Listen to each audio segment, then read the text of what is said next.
All right, everybody hear me? Yeah. All right, guys, we're going to go ahead and we're not going to wait any longer. We're going to get this show rolling here. So hot lap session number 1 is going to be open. Right now we got Eric Tupper, Warren Samoy, King Troy Flair II.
King Brandon Boyles the First, King Troy Flair II. These two wear the royal crown of the most prestigious 305 event in iRacing, the Kings of Millertime.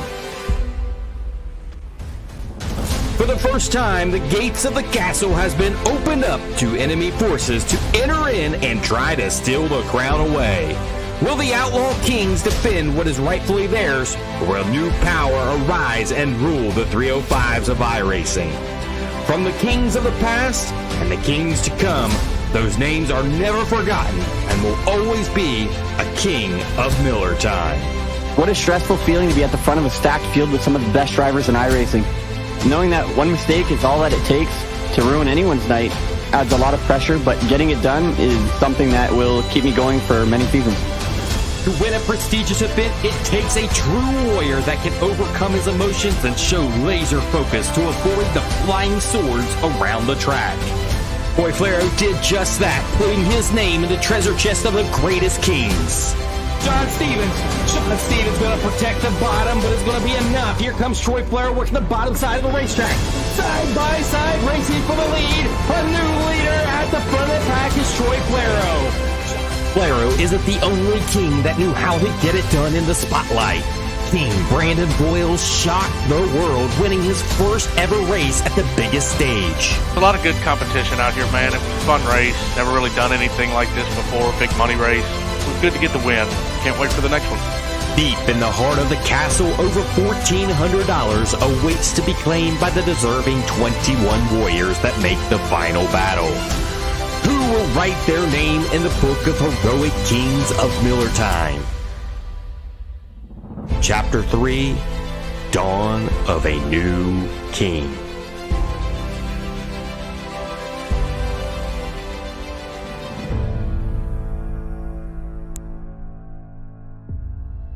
The Kings of Millertime, the third king awaits.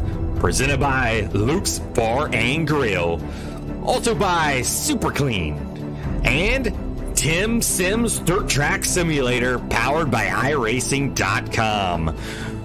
Tonight, here at Weed Sports Speedway, you will see the absolute best 305 sprint cars in all of iRacing.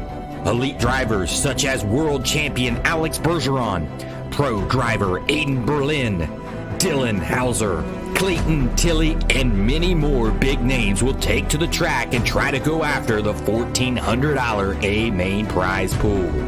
Will a new face enter victory lane, or will a regular 305 outlaw steal the show? Two past Kings of Millertime winners are back tonight.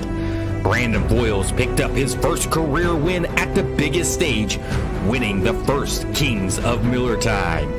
Troy Flero wrote the same story when he picked up his first career victory at Knoxville. King Brandon Foyles I and King Troy Flero II are going after their second throne tonight. Welcome into the command booth. I'm Ryan Griffith, and I have pit reporter Byron Gay down on the track today. And you know, today is the biggest day in the Millertime family, and Chris Miller and Steve Miller, the founder of this series, is about to put on their third big race, the Kings of Millertime. To think where this journey has come from is truly spectacular. And Byron Gay, you've got firsthand experience with this Kings of Millertime race. Yeah, that's very true. I did end up running the first two iterations of the Kings of Millertime, first one being at Volusia. I finished 12th that race, got into early contact in the feature with current defending King Troy Flero. I did win a heat race that night, so it was a good night for me, and then we jumped forward to the next following season.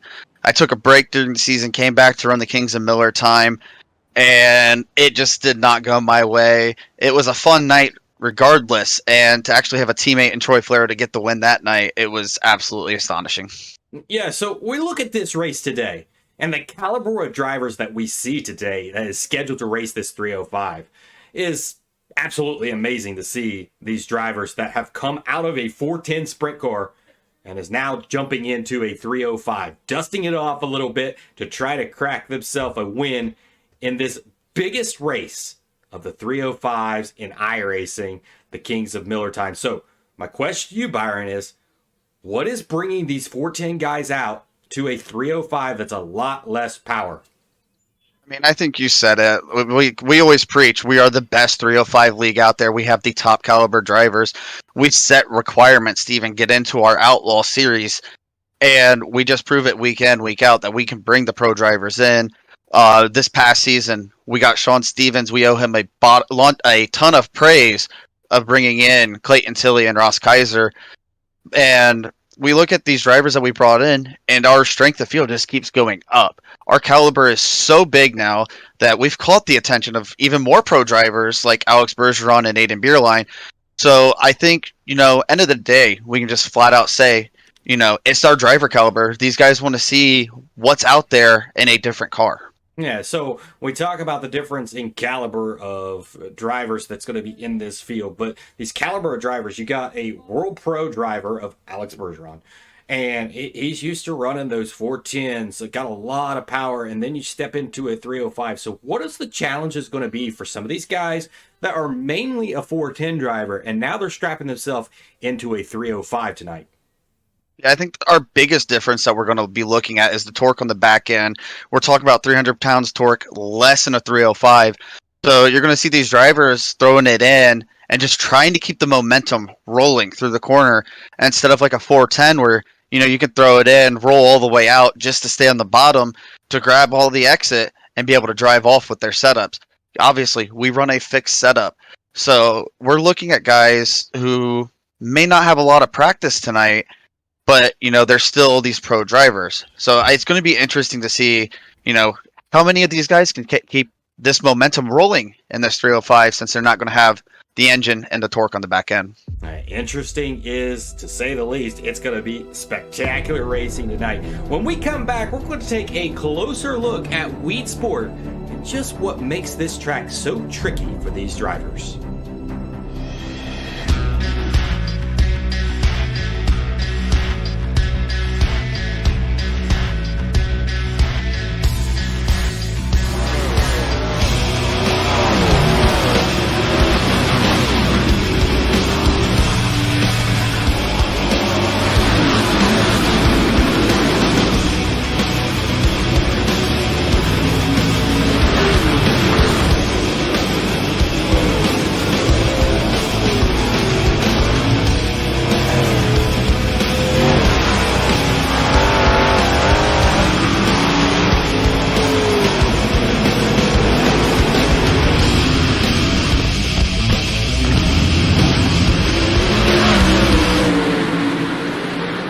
Up your toughest messes super easy, super fast. Super Clean Floor Absorbent is formulated to do the work for you. Just apply and watch the spill absorb in minutes. Super Clean Floor Absorbent weighs only 3 pounds, so it's easy to pour and store no matter how messy the situation gets. For the 1-2 punch and stain fighting, follow up with Super Clean Degreaser for a like-new finish. For all your greasiest, grimiest, toughest tasks around the house, shop, or garage, Super Clean gets the job done. Super easy, super fast, super clean.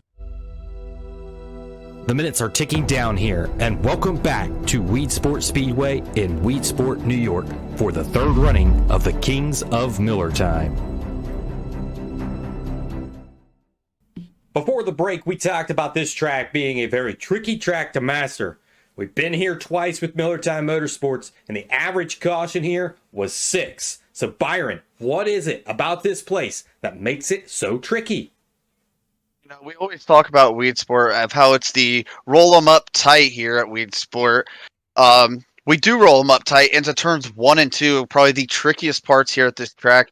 You come down barreling down that front straightaway, and it just seems like turn 1 just turns into a absolute jam-packed freeway with how tight it gets, and then opens back up into turn 2.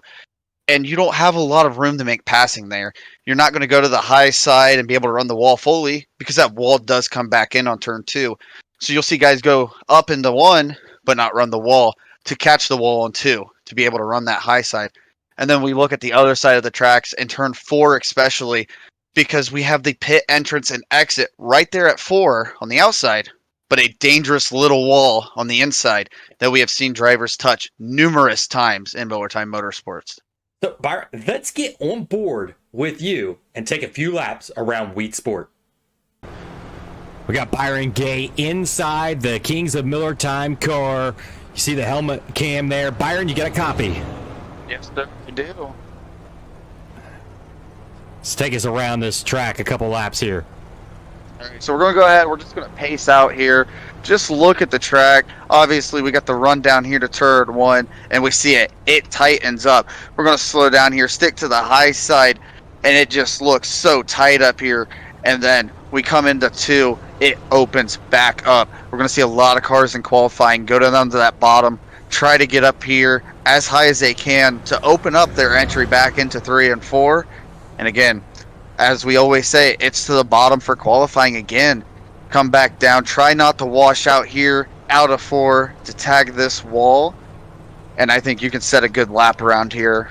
So I think we're going to go ahead, rip one out, a couple laps out here, out of turn number 4 as we get up to speed, and see how she looks coming around this track in this beautiful Kings of Millertime car. Ryan, if you got anything to talk over with, go ahead and give it to us.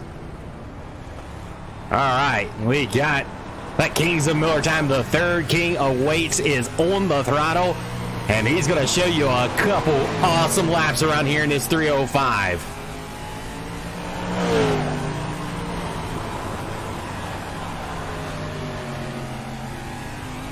Just sticks it right down to the bottom there in the exit of 4. There he is into turns 1, hugs the bottom side. That's where you want to be here around qualifying.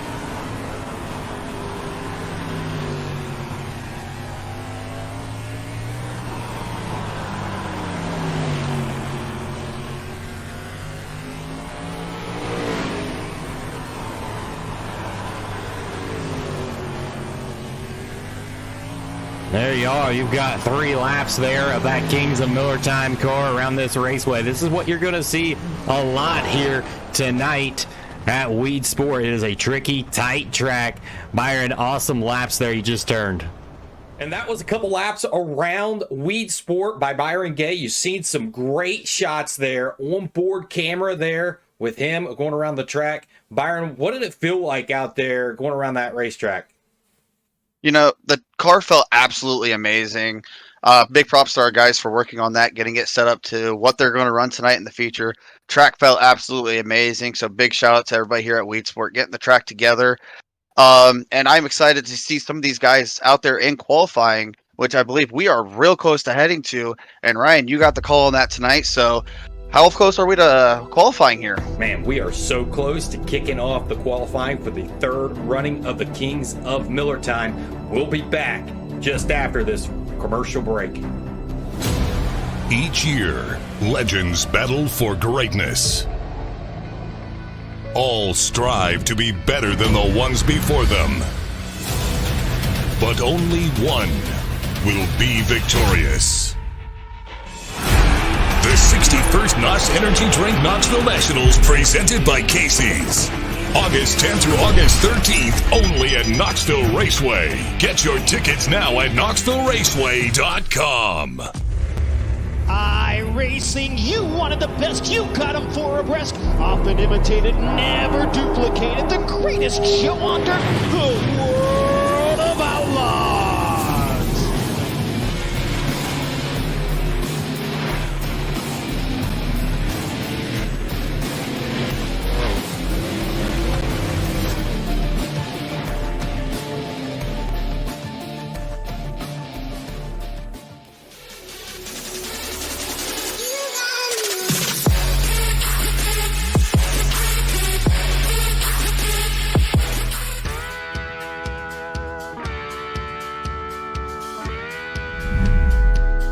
Welcome back, race fans. It is time for your Kings of Millertime, presented by Luke's Bar and Grill. We're here at good old Weed Sport here in New York. It's a beautiful night of racing, and we're ready for qualifying event as the cars will get set out here for 2 laps to go around and try to set that quick time and set themselves up for tonight's show. 8 races are going to be 10 laps will be the distance. Your top 3 out of those will transfer into tonight's A main. We will be seeing some guys go home. There is 40 cars listed in the pits tonight, and we're only taking 21 guys to the A main.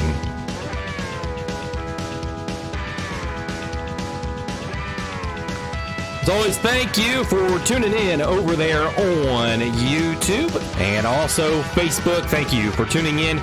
We greatly appreciate you guys. It does look like we are getting you set for that qualifying event. As that first number 1 pill draw was Daniel Boyd. He will be that first car that will roll out onto the speedway tonight.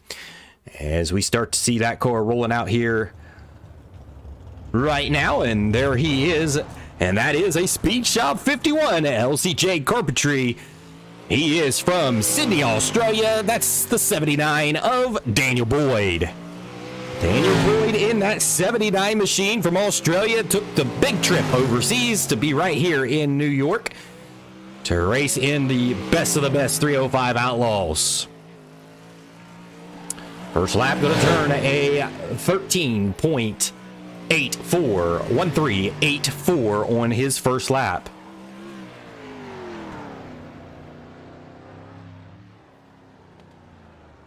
A second lap will be a 13.56 for him, so that lap will be better for him.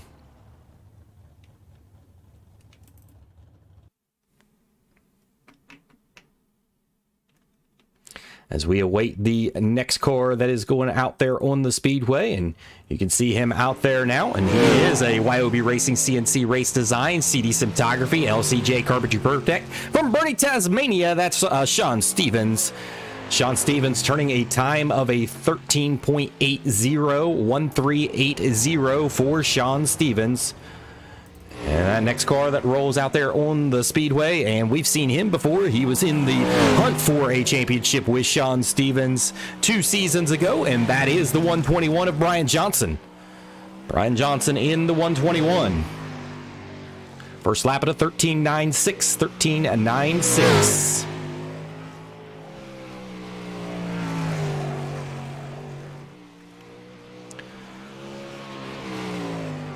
Brian Johnson will be faster there at a 13.65. He'll put it in the second position right now.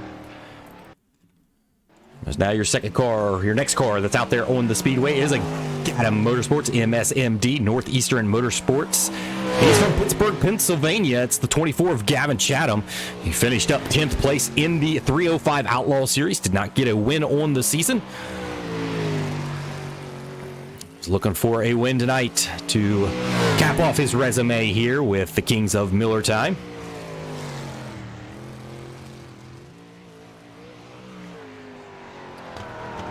Best time's going to turn at a 13.82. It's going to be fourth quick for Clayton Tilley. Clayton Tilley out here on the speedway now. He's sporting a little different paint scheme. He's from the Speed Shop 51, LCJ Carpentry, Vanderpool Construction, RK Cinematography, CD Design, LBG Graphics, United TV. From Perth, Australia, that is the 51 of Clayton Tilley. Clayton Tilley going to run a second quick at a 13.65, 13.65 for Clayton Tilley. Going to be second quick.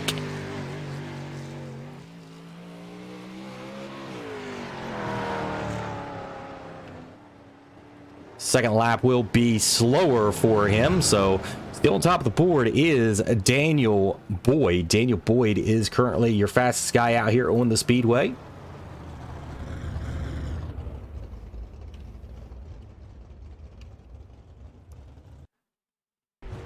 Your next car that is out there on the speedway is an ABR setup, Hoda Racing from Olive Branch, Mississippi. That is the 22 of Brandon Boyles. Boyles finished 6th in the points in the 305 Outlaw Series. His first lap at a 13.95 coming out of turns 2. Lap will be quicker at a 13.59, 13.59 for Brandon Boyles. Next car to roll out there is a Big Bacon Media, Majoni Speed Shop, Beanbag Design, Cars Speed Shop, Cam Racing, Cactus Race Design, TimsSims, and Chase Wolf Motorsports from Olivehurst, California. That is the 21 of John Helms. John Helms in the 21 machine. First lap at a 13.92. Going to be 7 quick for John Helms.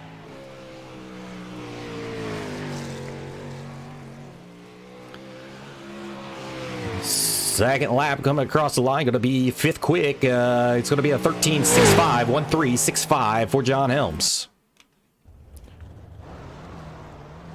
Next car rolling out there is an ABR Setup Shop and LGR Motorsports, Redline Race Design, Wrap and Stitches, Finish Line Repair, CD Cinematography from Manchester, Pennsylvania. It's the 47 of Stephen Vogelsong. Vogelsong in the 47 machine. He finished 18th in the points in the 305 Outlaws this season. First lap at a 13.96, 13.96.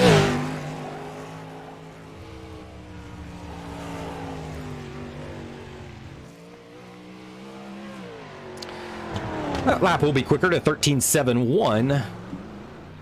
And Vogelsong will be 6th on the board. Next car out there is a Bitcoin ABR Setup Shop and Hoda Racing from Des Moines, Iowa. That is the 18 machine of Zach Dykstra. Zach Dykstra in the 18. He finished 13th in the points in the 305 Outlaws this season.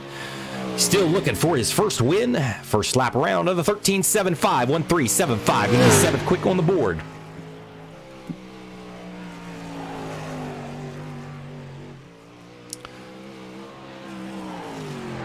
This time by, he's going to be quicker to 13.67. Move him up into the 5th spot there for Dykstra.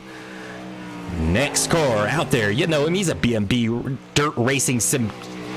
He's from Canada. That is the 12 machine of Alex Bergeron.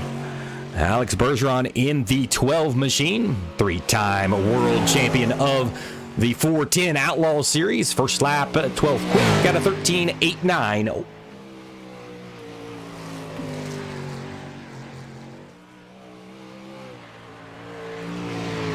And second lap is going to be third quick in a 13.64. 1.364 for Alex Bergeron.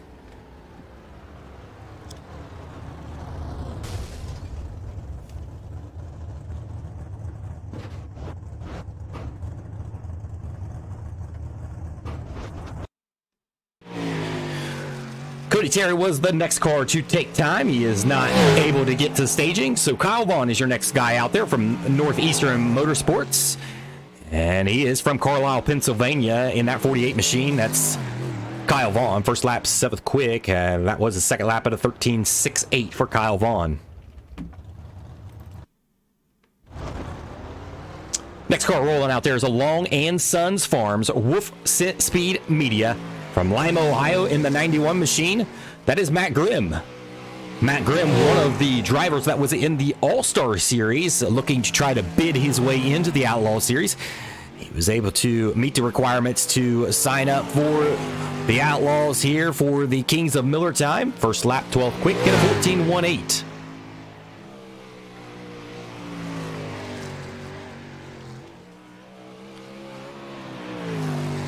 Here's second lap for Matt Graham at a 13.88. He's going to be 12th on the board.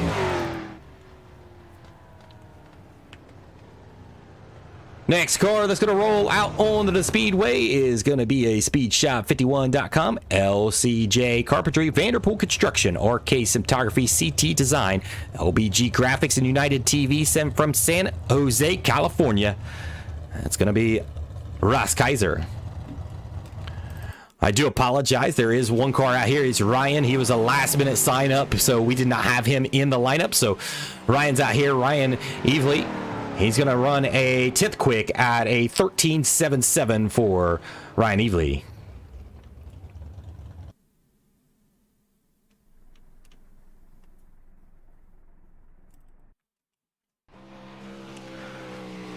Now we got that 4R machine of Ross Kaiser out there. He did run in the Outlaw Series this past season.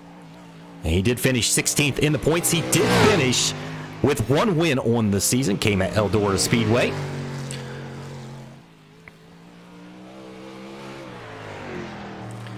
Ross Kaiser is going to be 10th quick at a 13.73, 1.373. Next out there is a Beards Until Skulls, iRacing iFlag, and Wolf Speed Media from Ransomville, New York.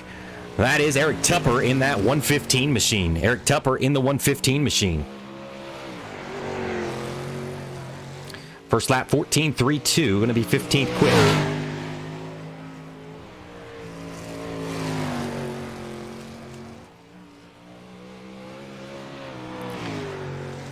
That second lap will be a little bit quicker. He's going to be 13th on the board at a 13.81, 1.381.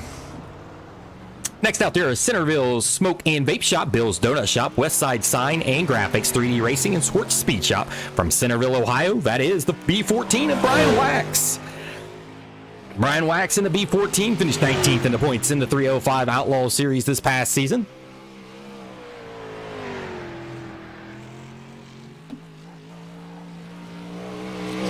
Turning a 14.27, going to be 16th on the board.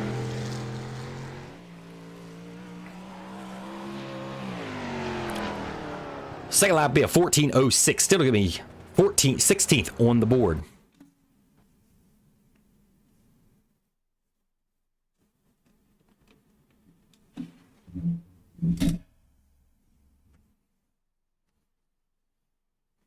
So we await your next driver to roll out on the speedway. We're nearly halfway through the drivers tonight.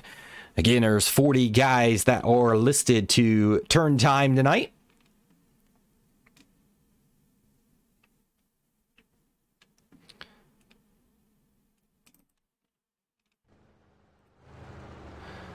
As Dalton was out there, he was another last-minute sign up there at a 13.84. Dalton turning a 13.84, going to be 15th quick on the board.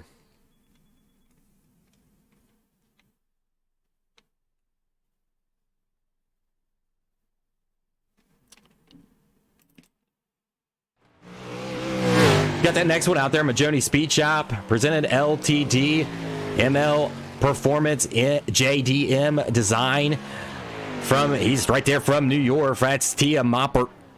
And turns a 13.84 on her lap there. She's going to be 16th quick on the board.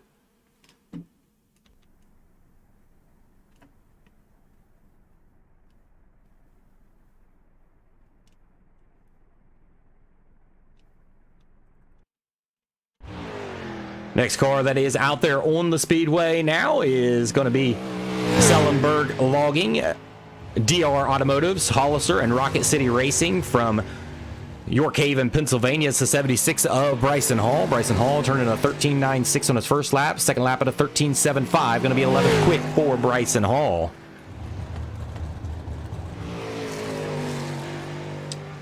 Next car out there in the Jiffy Lube, Red Deer. He is Canadian in this one, another Canadian with Alex Bergeron, Troy Flero, and Jeff Flero in the mix here. That 66 of Jason Haynes. Jason Haynes first lap at a 13.96, 13.96 for Jason Haynes. Going to be 19th quick.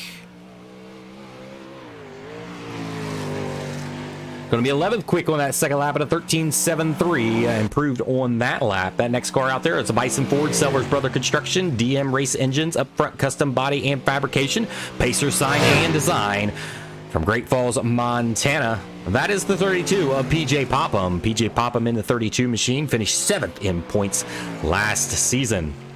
First lap going to be 21st quick at a 14.09.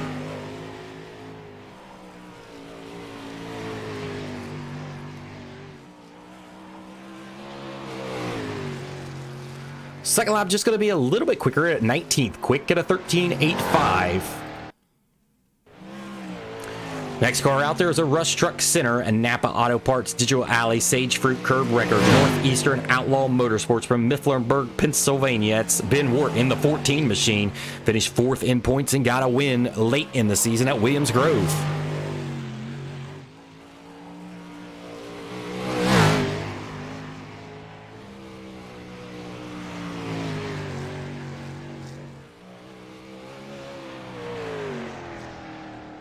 Ben Wart's going to be 15th quick at a 13.81. 13.81 for Ben Wart. Next out there is Waukee Speedway Northeastern Outlaw Motorsports from Cornwall, Ontario, Canada. That's the 00 of Jeff Flero. Jeff Flero in the 00. He finished 7th in points. A lot better season from him in that 00 and looking to make some noise here in the Kings of Millertime tonight. And he turns 22nd quick at a 13.99 on his first lap.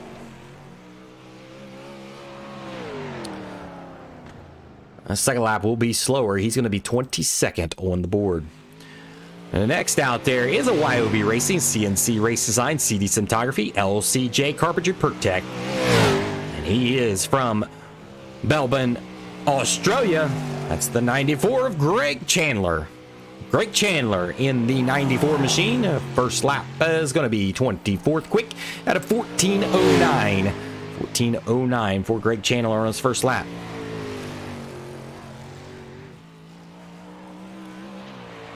Second lap will be quicker, 20th quick at a 13.85 for Greg Chandler.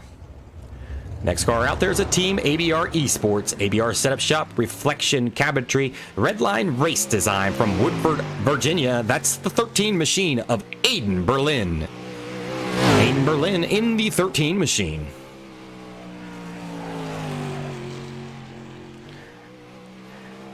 Aiden Berlin, another driver, one of 2 drivers that are World Pro drivers here tonight. First lap going to be 23rd quick. He's going to have to improve on that on this second lap. Second lap going to be 10th quick for Aiden Berlin at a 13.72. Good efforts out there late in qualifying by Aiden Berlin. Next car out there is a House of Speed iRacing setups from Ocala, Florida. And that 2 machine, that is Dylan Hauser. Dylan Hauser in the 2 machine.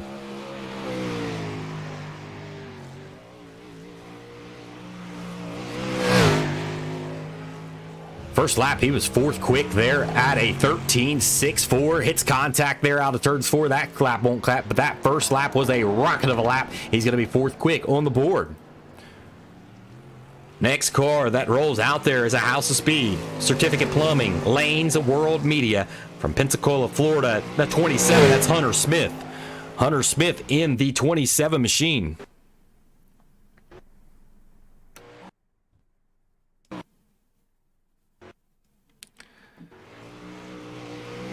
We've seen some connection issues there with Hunter Smith. It looks like it all equalizes out. And as I say that, he blinks out again. He's going to have to get that fixed here as we'll move on to our next qualifier of the night. Our next one is that 6 car of Colton Herbert. He was a last-minute sign up here. So in that 6 car, Colton Herbert is making his first debut here in the Kings of Millertime.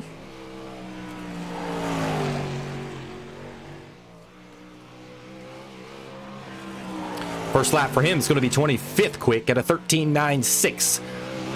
13.96.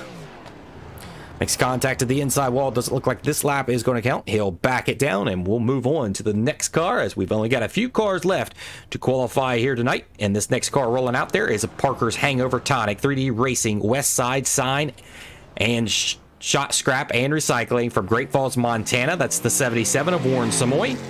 Warren Samoy in the 77 machine. He finished 12th with the Outlaws this season.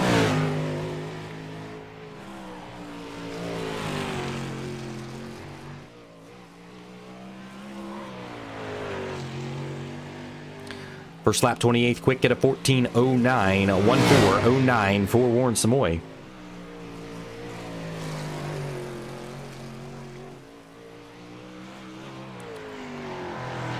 Second lap was a little faster, but he's still going to be 28th quick at a 14.06. Next car out there is a Luke's Bar and Grill Dirt ITV Millertime Motorsports from Des Moines, Iowa. That's the 39 of Joshua Berkey. Joshua Berkey in the 39 machine.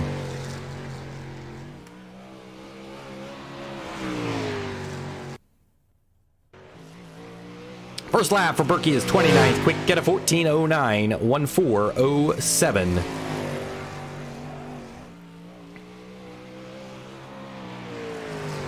Second lap will be quicker, 20th quick there for Berkey at a 13.84. Next car that rolls out there is a Luke's Bar and Grill Millertime Motorsports from Canada. It's the 3 car and the most recent king of the Kings of Millertime. That is King Troy Falero II.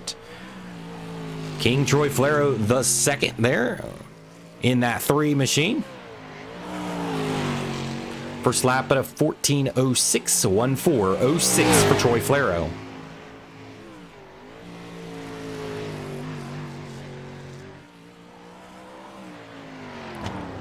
Troy Falero's second lap will be 10th quick there at a 13.71. Good efforts there by Troy Falero. Next car out there is a Rapid Stitches, Finish Line Repair, CD Cinematography, Red Line Race Design, ABR Setup Shop, KSB Builders, One Wish Foundation, LGR Motorsports from Springfield, Illinois. That's the 56 of Randy Shreves. Randy Shreves finished 3rd in the points this season in the Outlaws and got himself a win on the opening night over Clayton Tilley. First lap at a 14.10. He's going to be 31st quick right now. Second lap 23rd quick at a 13.84. Next car rolling out there on the speedway is an ABR Setup Shop, The Firm Motorsports from Des Moines, Iowa. That's the 47 machine and your points winner of this previous season. That is Jason Randolph. Jason Randolph in the 47 machine. Jason Randolph won the points season. Did not get any wins, but was very consistent inside the top 5. First lap is 30th quick at a 14.05. 14.05 for Jason Randolph. This second lap was a little quicker at a 13.94. Only going to be 28th quick on the board. Next out there, going to be a CS Racing, Monsters Media, Luke's Bar and Grill, Millertime Motorsports from Port St. Lucie, Florida, the 91 of Chris Sine. Chris Sine in the 91 machine.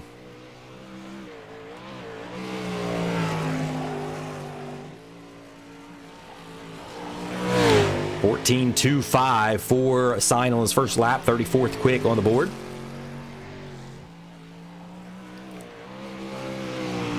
Second lap going to be a 14.19 for Chris Sign. That'll be the best he'll do with being 34th quick on the board. Next out there is a Luke's Bar and Grill, Bell IT Solutions, Intel K1 Speed, Millertime Motorsports from Fort Worth, Texas. That's the 53 of Larry Bell. Larry Bell in the 53 machine, finished 15th in the points last season. First lap, 31st quick for Larry Bell to 14.02.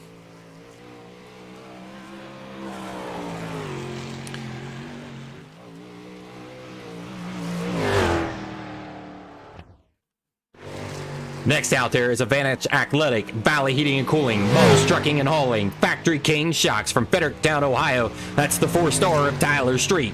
Tyler Street finished second in the points, got 2 wins midway. He's on a hot streak in that 4-star machine. First lap going to be 31st quick for him at a 14 flat, 14.00.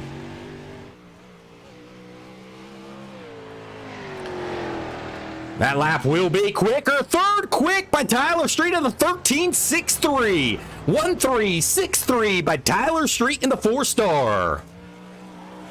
Next car out there is a Shreves Flooring, FluorescentReefs.com, Redline Race Design, ABR Setup Shop, LGR Motorsports.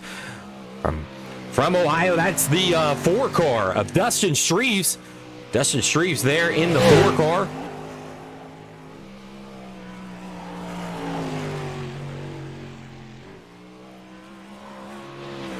His lap going to time in at a 14.14 for Dustin Shreves. Final car to take qualifying tonight. And he is from Ohio in the 22 machine. That is Sam Reed. Sam Reed in the 22 machine. Be your final car to take qualifying. First lap at a 14.37, 38th quick out here. It's turn 4, looking for checkers here out of this one. And that will be a 14.37. So that will conclude all of your qualifying. And that qualifying was presented by Super Clean, qualifying for the Kings of Millertime. We're getting you set now for heat racing action here in just a few moments.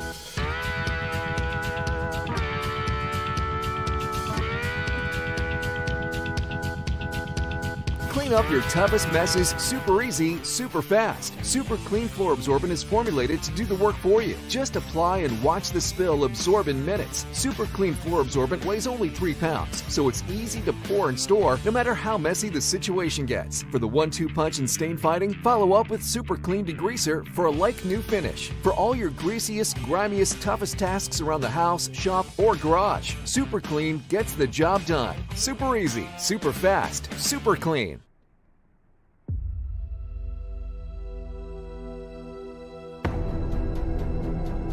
We're back here. The sun has set on the track here at Weed Sport. And heat racing action is next.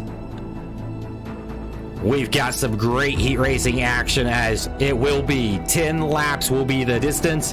Your top 3, only your top 3 advance into tonight's A main. And it's going to be a thriller, as we'll have several last chance qualifier events, and then 21 cars will make up the final row of tonight's A main.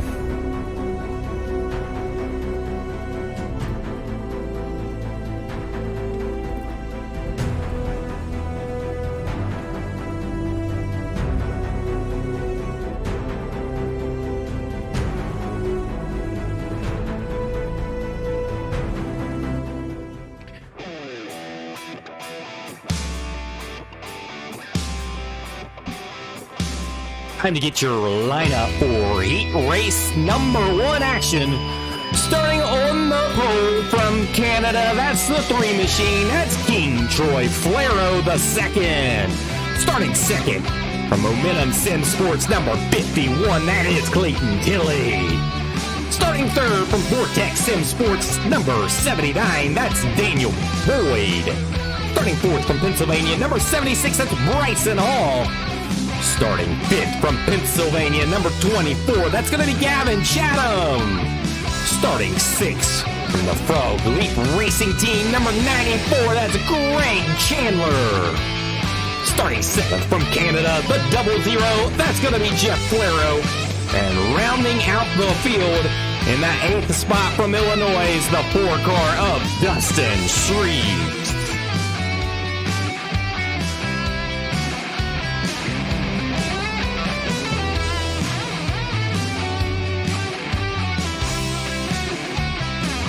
Ten laps will be the distance in this one. Your top three advance into tonight's A main event.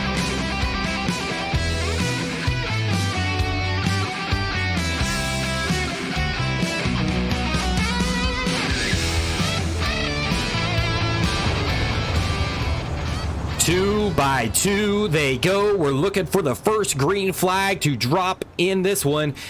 In your heat race number 1 tonight, on the throttle, green flag is out waving at the speedway here at Weed Sport. Troy Flero takes the early command, and here comes that 51 of Clayton Tilley to put the move on Troy Flero there in turns 4, exits 4 side by side there. Clayton Tilley goes to the bottom side of the raceway as Troy Flero makes way to the top side. Early in, double file all the way around the racetrack. A little contact back here in the back of the pack. It looks like a car may go around, and there will be. Dustin Shreves, Bryson Hall involved in that. Still, green flag is out there momentarily. Clayton Tilley has taken the race lead. Troy Flero in that second position. Daniel Boyd there in the third position right now. He was your fastest guy out there in qualifying and runs in that third position right now in the final transfer spot. Greg Chandler just one spot out. He's moved up 2 spots since the start of this race, and now he is closing to the back bumper of that 79 machine. Is he able to get a run on that 79 machine with just over the halfway mark now as they come to the cross flags? Back up front, Clayton Tilley is leading this one up front in your first heat race and looking to set on the pole of tonight's A main. Troy Flero running in that second position. Daniel Boyd holding strong there in that third position. And Greg Chandler running there in that fourth position. Here comes a run by Greg Chandler. He's going to stick it in there and try to take them both in that turn, and he'll make it happen. He's got that position. He moves himself up into the second position. Troy Flero now on the bubble, and he regathers it back up. Now you look at Daniel Boyd being the quick qualifier of the night. He is on the bubble to be out of this one, and he'll have to go into the B main if he cannot make his way around Troy Flero here in the next 2 laps. But back up front, Clayton Tilley has dominated this one. Right there in that second position, you got Greg Chandler in that second position. White flag is out. Final lap around for Clayton Tilley. He's out there. Looks like he's going to hold on to that. That race is for the final transfer spot right here. Troy Flero was go to the top side here. Even the way to Daniel Boyd to the bottom. He's not going to get it. Clayton Tilley gets your win. Greg Chandler in second. And the final transfer spot belongs to Troy Flero.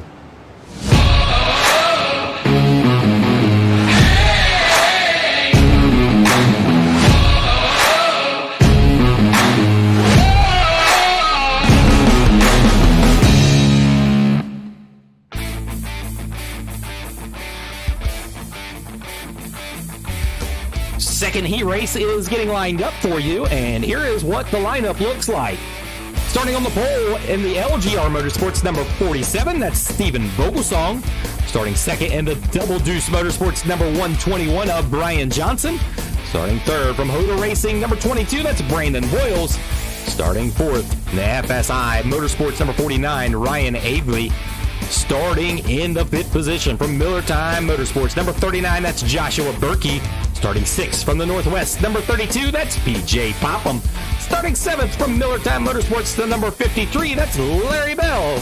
And starting in the eighth position from Florida, from Millertime Motorsports number 91, that's Chris Sine.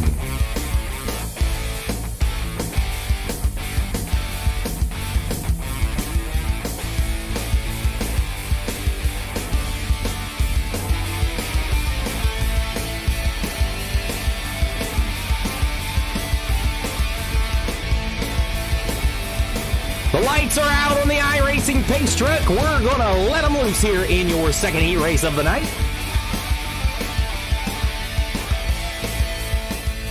Vogelsong, Johnson. That is your front row. We're about to drop the green flag here. Stephen Vogelsong sporting that King Slayer paint scheme that he so famously wore at Knoxville in the second running of the Kings of Millertime. Green flag is waving out on the speedway. Brian Johnson tries to get underneath. A little contact back there with Brian Johnson and Voiles. Voiles takes the position away. Brian Johnson moves way back in this one early in. Almost side-by-side racing there on the exit of 2. As Ryan Avely looking to make himself known here in the first running of the Kings of Millertime for him.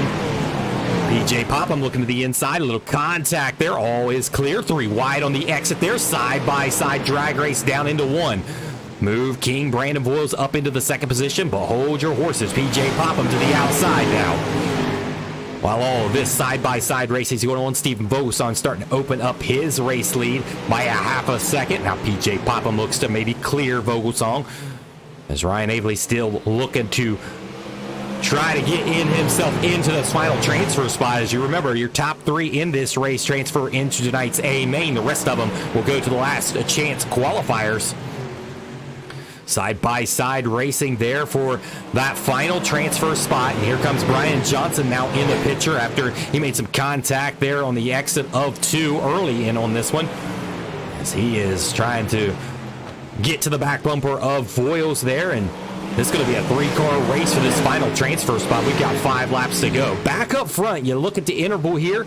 This interval has gotten tight. The 47 machine and PJ Popham. PJ Popham ripping the top side of the cushion. Seems to be kind of working for him. He's closing in on your race leader. Now looks to the inside of Vogelsong. Vogelsong looking to hold him off, as the winner of this will sit on the outside row of tonight's A main.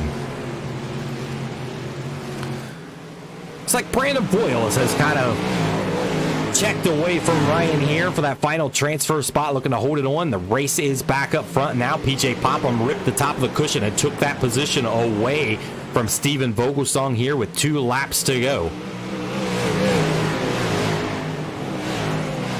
Biggest gainer in this, PJ Popham, up 5 positions tonight in this heat race. He has come to wheel that car. We've seen him win multiple races. The white flag is out. One more trip for Popham. Popham in 3 and exiting 4 here. PJ Popham will be your winner. Vogelsong in second, and Brandon Voiles will get the final transfer spot.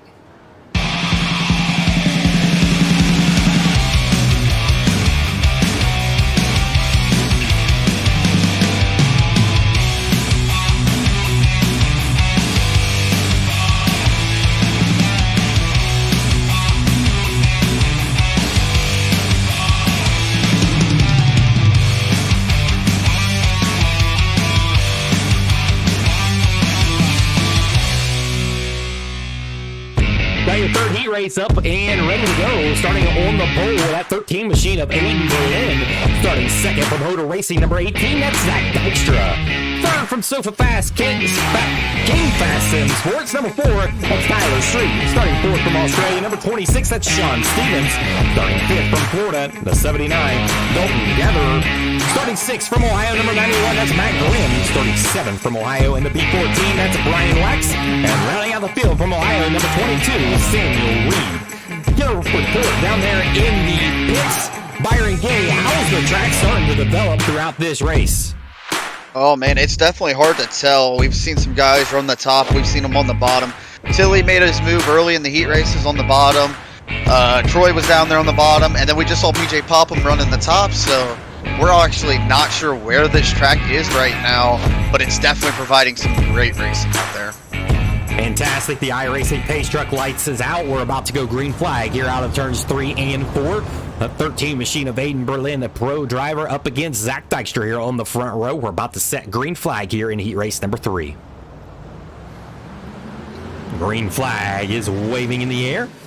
Berlin takes your early race command. Zach Dykstra's going to look to go to the inside. Zach Dykstra makes a big mistake, gets to the inside wall, and that causes a gather mess in the back. Sean Stevens upside down.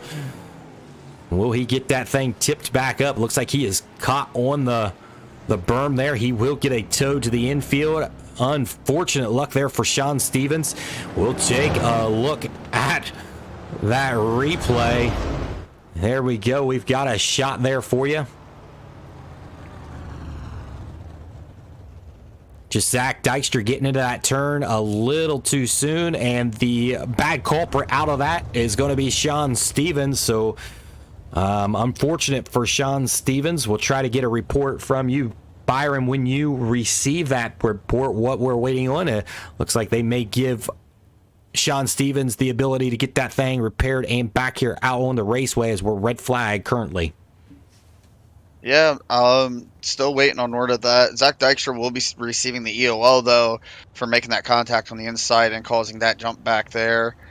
So still waiting on the word, but I'm not sure if we're going to get Sean Stevens out here or not. I'm seeing lights out right now, maybe. Could be mistaken, though. All right. Yes, the iRacing Pace Truck lights are still on. We'll keep an eye on Sean Stevens to see when he does exit pit road, as we do have some Sean Stevens fans out there watching, and no one wants to see somebody get taken out that early in a heat race as lap number 1. And Sean Stevens is under repairs currently right now. As your leader still out here, Aiden Berlin is your race leader. Tyler Street consumes the second position now. Dalton Gatherers is in that third position. Matt Grimm in the fourth position. Fifth is Brian Wax. Sixth is Samuel Reed. Currently is Zach Dykstra in the seventh position. Then Sean Stevens is still in the pit road, as lights are still out there on the Pace Truck. Just got word that they are going to let him get out of that hot pit and get that car back onto the speedway. Good word for Sean Stevens that he will make the repairs, but gotta be a little worried now after something like that happens, as you see Sean Stevens back there out onto the speedway now, as the night probably did not want to start that way for Mr. Sean Stevens, the Australian.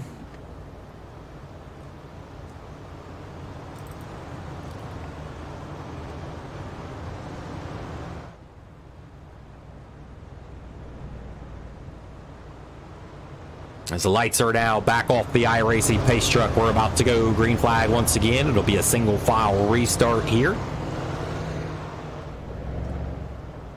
On the command of Aiden Berlin, he goes to the top. Green flag is waving out on the speedway. Tyler Street gets a really good restart right to the back bumper of Aiden Berlin. Again, Tyler Street's got 2 wins on the 305 Outlaw Series, so he knows how to wheel one of these 305s. Right behind him, Dalton is trying to close that gap up. Currently, he has that final transfer spot now. Tyler Street just holding his own right now. Your fastest guy out there on the speedway. That last lap by was Aiden Berlin at a 14.39. It was almost 2 tenths faster than the 4 car of Tyler Street. This time they equalize out and run identical laps as they come to the 6 laps to go around the speedway.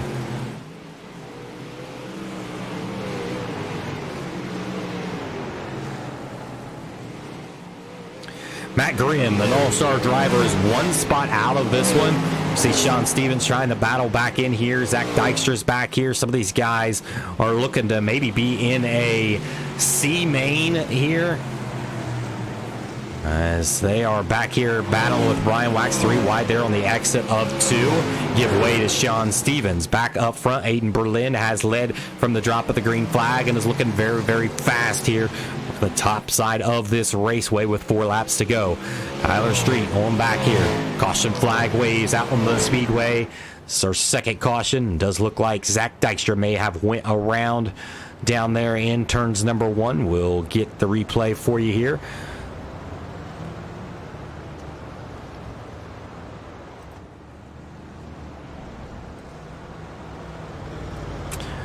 And that's exactly what happened. He just kind of got turned around there.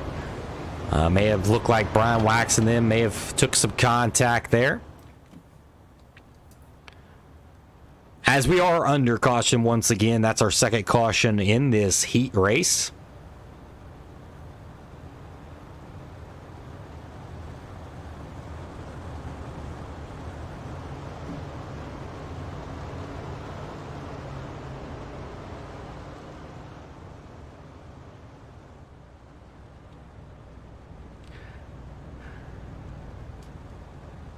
Byron Gay, are you shocked to see 2 cautions here in this heat race after we've seen caution free for the first 2? Definitely something. You know, that start there, it was a little tight going in. We always talked about 1 and 2 being tricky, and then it looks like Brian Wax may have gotten into the back cage there of Zach Dykstra. It definitely was close, but again, another issue in 1 and 2. Like we said, it was going to be tricky here, so it's surprising out of this caliber, but at the same time, you know, we talked about how difficult this track can be, and it's kind of showing for some of these drivers at the back end of the field. And you got to know that these heat races, that if you don't get inside your top 3, you're not a sure bet to make it into tonight's $1,400 A main event. As we're about to go green flag here out of turns 4, you can see Aiden Berlin goes to the top side of the raceway. Tyler Street on the throttle with him. Green flag is waving out in the speedway. 3 more trips around for Aiden Berlin. Final transfer spot currently belongs to Dalton Gether, but here comes Sean Stevens that had trouble early in on this, and he looks to the inside of Dalton. They go side by side here down the backstretch. Here comes Sean Stevens to try to take away the final transfer spot. 2 laps to go. They make a little contact, and there goes the 79. He's going to go sideways as the white flag is out. As John Stevens is in that final transfer spot. Tyler Street in the second position. Aiden Berlin going to get your win in your 3rd heat race of the night.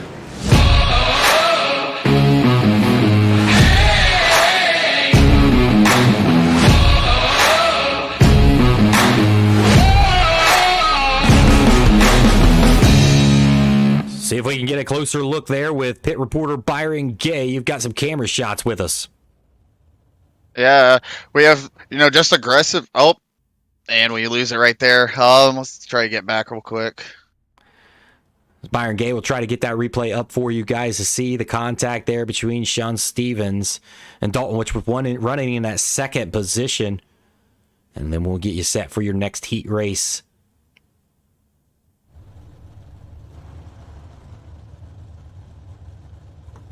All right, here it is. Here's your replay. All right, yeah, just like I was saying, definitely some hard racing here. Some real estate. Looks like a little slip there, but racing for the same piece of real estate. Not much is going to happen outside of some contact. That's hard racing. Upset for the 29 car there. Yeah.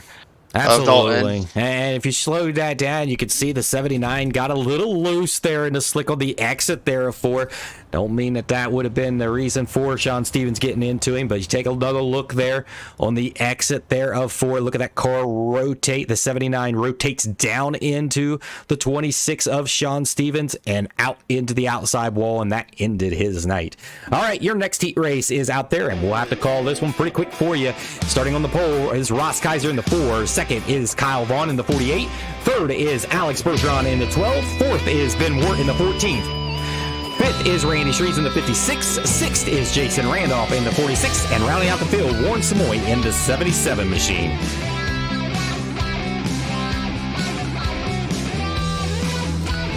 Lights are out on the iRacing pace track. You got Kaiser and Vaughn on the front row. You got Alex Bergeron there in the 3rd row. We're about to go green flag here out of 4. Green flag is waving in the air. Ross Kaiser gets a good start. Alex Bergeron gets a good start. They go 1-2 down into that turn. As you see, Kyle Vaughn going to work to the outside of Alex Bergeron. Not going to be able to close that gap. Alex Bergeron moves himself into the second position to try to seal his way into this race. Ross Kaiser leads the way in the 4R machine. Ross Kaiser used to be a pro driver at one point in time, so he knows how to get around these places. As they go 1-2, running kind of identical laps right now. As we look at the lap times, they are identical.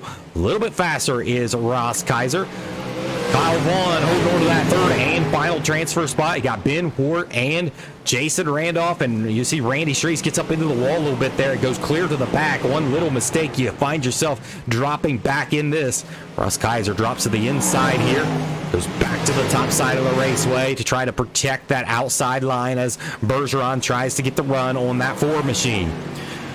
Got 6 more trips around. Here comes Bergeron to the bottom side. Got a really good bite to the bottom, and he'll take that position away from Ross Kaiser. Ross Kaiser with a hard slider right in front of Bergeron. Bergeron with a cut under. Bergeron will take that position away and go into turn 1 with the race lead here. Ross Kaiser falls back into the second position. Move Alex Bergeron up into the first position. Ross Kaiser back to the second position.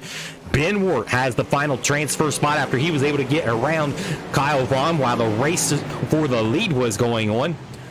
Kyle Vaughn runs in that fourth position, 1 spot out, and then Randy Shree's trying to claw himself back into this one.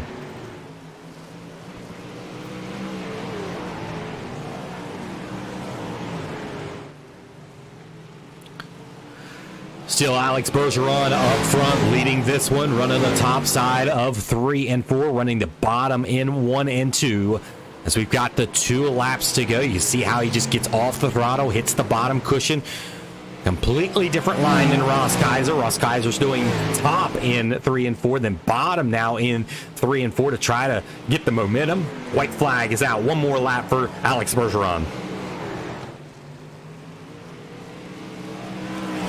Down the backstretch, that 12 machine goes into 3 and 4. Checker flag is waving for Alex Bergeron in your 4th heat race. Ross Kaiser will come home in the second position, and Ben Wart will get the final transfer spot.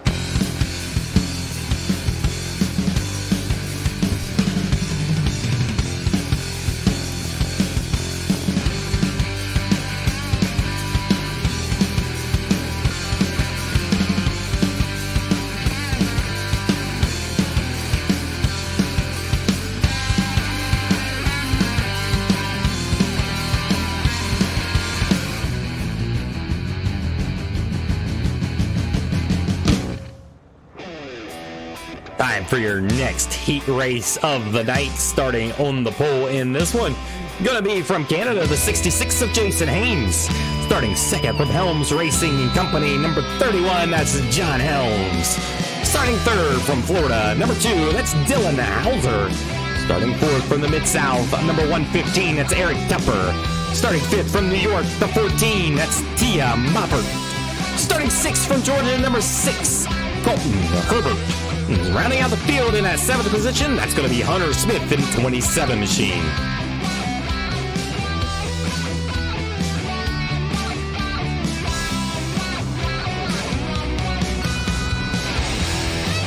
Jason Haynes, John Helms in that front row, Tupper and Hauser in that second row. You got Herbert and Moppert there in that third row, and then Hunter is rounding out the field. Looks like he is blinking. They'll probably end up kicking him because of internet connections. As we're looking at a green flag here out of turns number 4 on the command of Jason Haynes. Green flag is waving. John Helms gets a fantastic restart on Jason Haynes here. Oh, way up there with John Helms and Jason Haynes. Is that really bunched him up? As there's big time contact there out of turns number 4. One car goes upside down,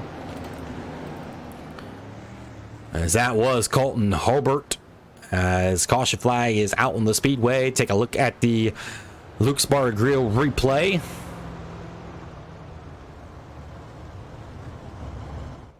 Inside wall was the victim here. We talked about that, Byron Gay, whenever we talked about the laps around this place, that these inside walls, they could be kind of tricky and they'll come up onto you pretty quick.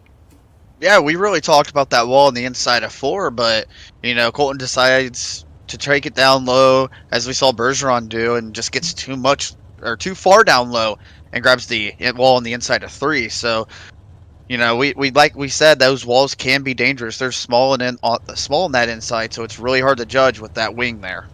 Absolutely. As we wait on the iRacing pace truck to pick up the field, and we'll get them relined back up. As Jason Haynes, John Helms, Dylan Hauser, Eric Tupper, Tia Mopper is your top 5 here. Again, your top 3 transfer into tonight's A main. The rest will go to a last chance qualifier to try to make it into tonight's $1,400 race. As we're getting closer and closer to concluding these heat races up, As you can start to see, this track is starting to get pretty racy out there, so these B mains are going to be a lot of fun.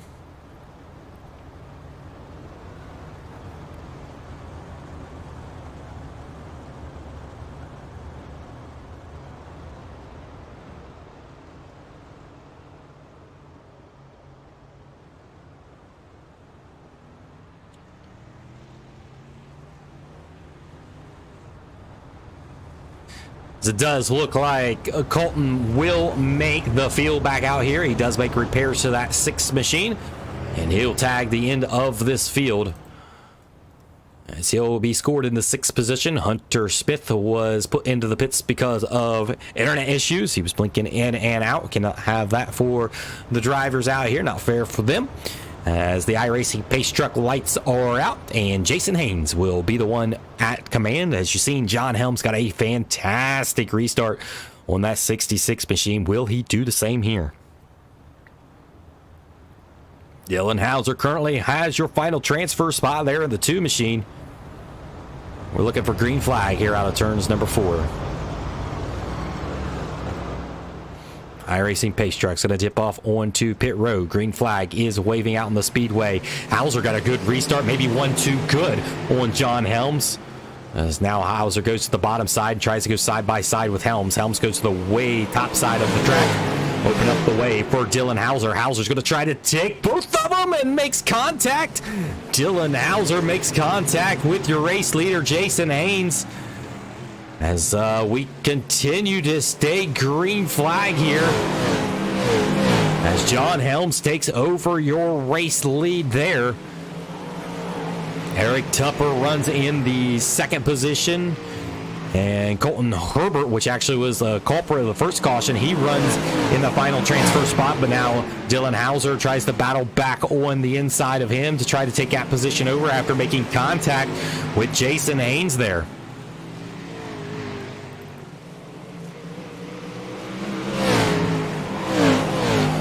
6 laps to go around the circuit. We come across the line halfway now for John Helms. John Helms in that 21 machine. Eric Tupper trying to close the gap. Right now, the fastest guy out on the speedway is Dylan Hauser.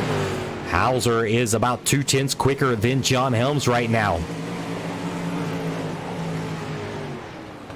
You can see Tupper working the bottom side of the raceway as well. Tupper is actually faster than John Helms right now as well. 4 laps remaining here. Probably going to come down to a shootout here at the end of this one. As John Helms is currently not the fastest out here, as Dylan Hauser absolutely is the fastest, but can he get around Tupper is the question. Hauser now 3/10 faster than your race leader. 2 laps to go around the speedway. Hauser goes to the top side to try to get a run around Tupper. Hauser back to the top side. Got a big run here on Tupper this time. They go side by side down the front stretch. White flag is out onto the speedway for John Helms. Helms looking to hold on for this race lead. Down the backstretch one more time. The race is for that 2nd position with Tupper and Hauser to the line. Tupper will get the transfer spot. Dylan Hauser will get the 3rd and final transfer spot.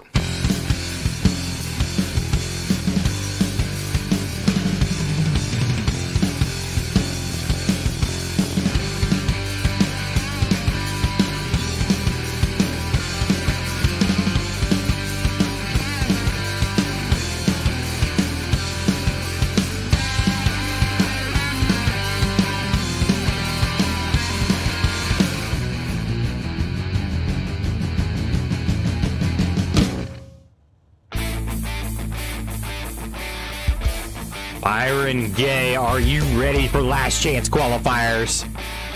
I mean, ready is an understatement. We got a lot of good drivers that are in this C main that, you know, we thought we were going to be seeing maybe in a B main or even in the feature.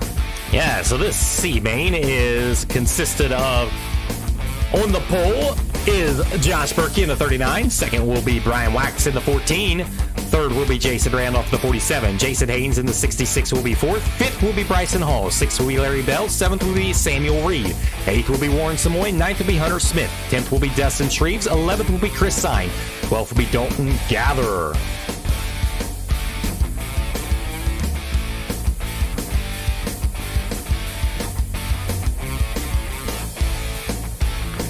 Byron Gay, how many cars have we got coming out of this one to the back of the B main? 6 going out of this, the B main, and then we're also going to have 6 going to the feature tonight from the B. All right, so definitely you need to make your way through the field here if you're going to try to make it through in the B. So this C main, you got 12 laps. The top 6 cars will transfer into tonight's B main. The rest of these cars will be packing it and going home tonight.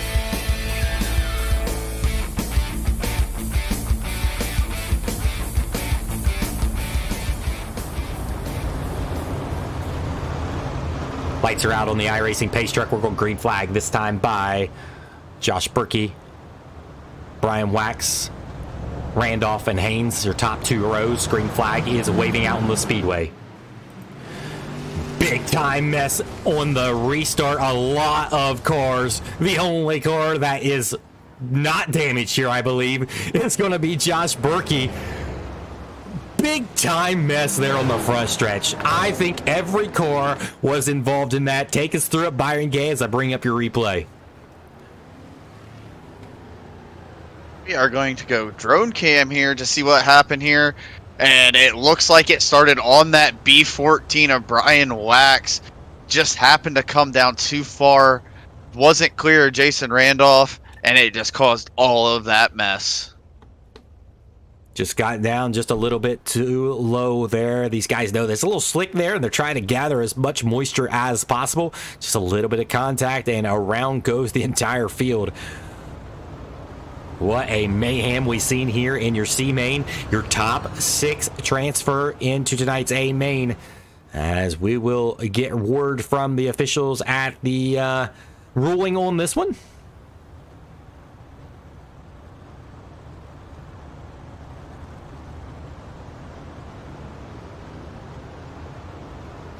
The officials have decided to extend the caution laps to take further replay views of this. And also, I imagine some cars were having to get towed, so they will have to get the tow and get back out here on the speedway.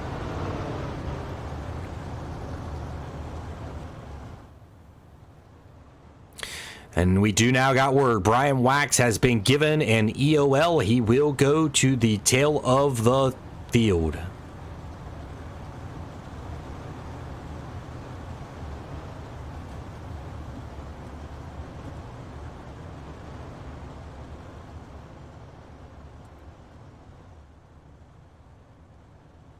That 39 machine is out front leading this one. Millertime Motorsports guy. You got 3 of them in here. You got Larry Bell, Chris Sine, Josh Berkey. I think Larry Bell was upside down. He had to get it towed, so we're waiting on him to return to the speedway. Bryson Hall also got a tow, and Samuel Reed got a tow. We now have Bryson Hall that is exiting pit. Larry Bell is exiting the pit road, and now Samuel Reed is now exiting the pit road as they'll rejoin the field. We'll get them re-racked and restacked for another restart here.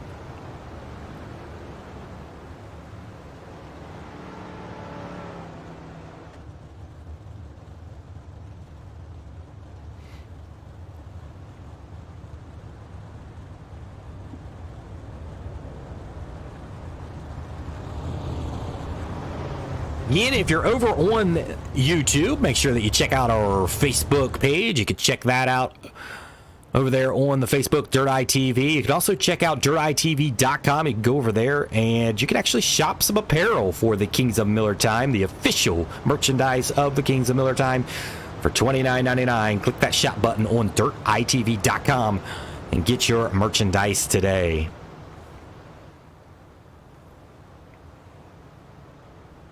Looks like we got the lineup set. Lights are out on the iRacing pace truck. We're going to go green flag here out of turns number 4.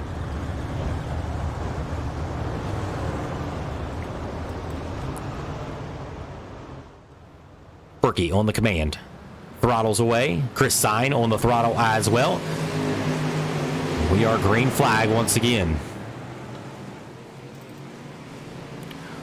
One car upside down back there in the back of the pack. Caution flag waves once again, as we will have our second caution in the C main last chance qualifier. We knew coming into this, Byron, that These guys want to make this show, and I think they're just running a little bit aggressive here, knowing that there's only 12 laps to get inside the top 6. Yeah, and a lot of these guys that were involved in this were up into transfer spots in the 3rd row. If we take a look at it now, you just see the drivers swap positions here on the track. Bryson Hall going on the bottom, Dustin Streets to the top, just taps the wall, comes back down. Just ran himself out of room on that outside of 2 where it does tighten up there, and just was not able to control it coming off the corner. Then he got into Bryson and unfortunately found himself upside down. Yeah, so Dustin Shreves, unfortunate for him, as he was in a transfer spot and no longer in the transfer spot now. He'll have to be in the back of this field, as we'll try to re-rack them and restack them. Again, your top 6 transfer into tonight's A main.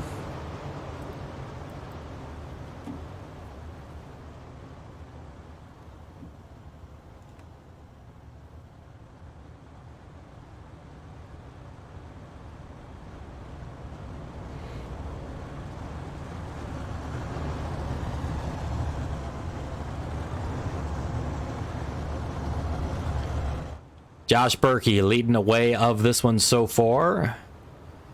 And he needs to win this one to start in a decent spot there in the B main. As only 6 cars coming out of the B main as well. He'll have to do some work there. So can he make it out of the C main into the B main to make it into tonight's A main feature?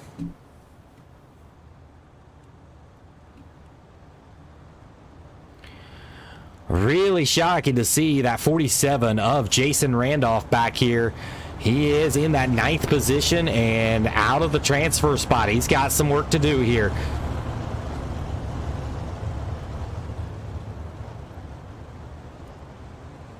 Jason Haynes, unfortunate for him, he was leading in a heat race and got taken out there, and now has to be here in the C main.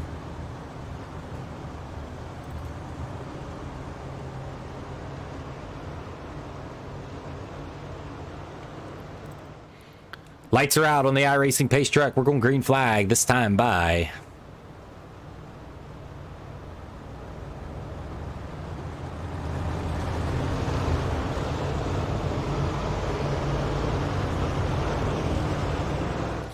green flag is waving in the air.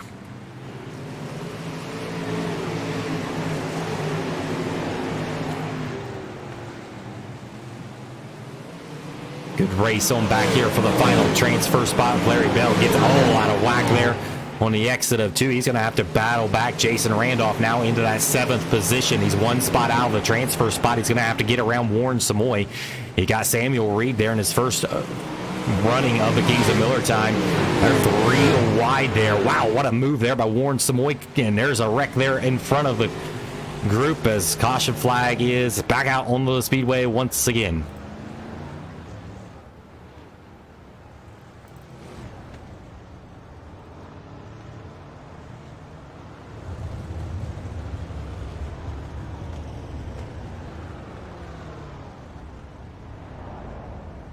As we'll take a look at the Luke's Bar and Grill replay screen.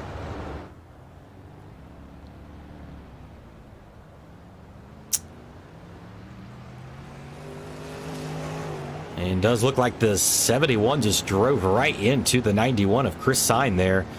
Looks like that was Dalton Gatherer.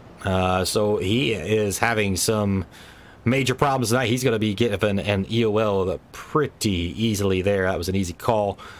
As Chris Sine gets upside down, Larry Bell gets upside down once again. Hunter Smith as well upside down in the pits. Josh Berkey, he is exiting the pits now after he got into the wall there. Josh Berkey, do we have, or Byron Gay, do we have a report on what happened there with Josh Berkey? He was leading this race as we was watching midway through that pack. Definitely going to get some replays on this. Looks like he tagged the wall on the inside of 1 before that wreck happened. So he was actually on the high side when it happened. So he might have had some wheel damage, decided to go grab that fast repair on it in the hot pit and get back out, so he does not have that bent arm up there. All right, thanks for that report, Byron Gay. pit side reporter.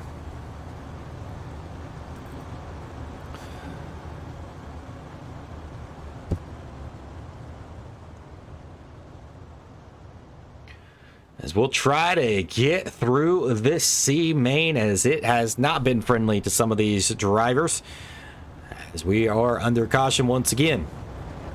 Bryson Hall is your race leader right now. Samuel Reed in the second position. Warren Samoy in the third position. Jason Randolph in the fourth position. Jason Haynes in the fifth position. Final transfer spot belongs to Brian Wax right now.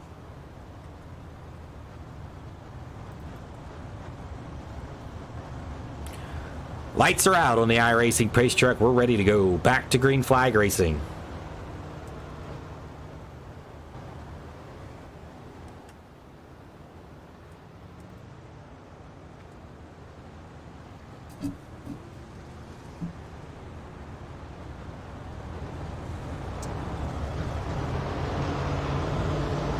Hall and Reed looking for green flags here out of turns 4. Hall's on the throttle. Green flag is back out onto the raceway. 8 more laps around for your C main. Jason Randolph gets to the inside of Warren Samoy. He's going to try to take that position over.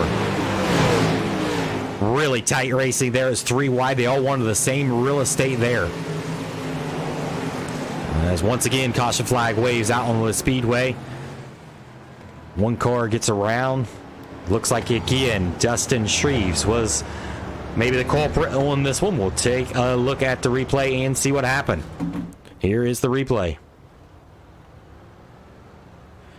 Got a little low there, about touched the inside wall, and then gets up into Brian Wax there.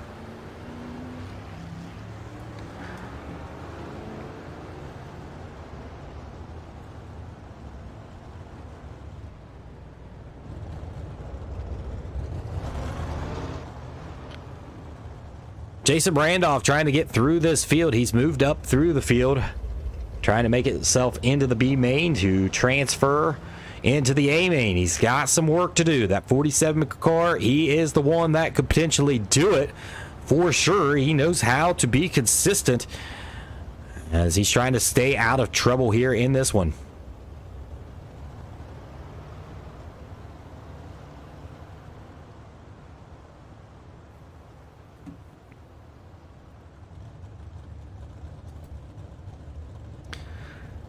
Bryson Hall still remains your race leader. Josh Berkey actually moves up into this one. I'm sorry, he does not. It was Jason Haynes into that second position. You got Sam Reed in the second position, Jason Hall in the third position. Fourth is Brian Wax. Fifth is Joshua Berkey. That's your top 5 so far.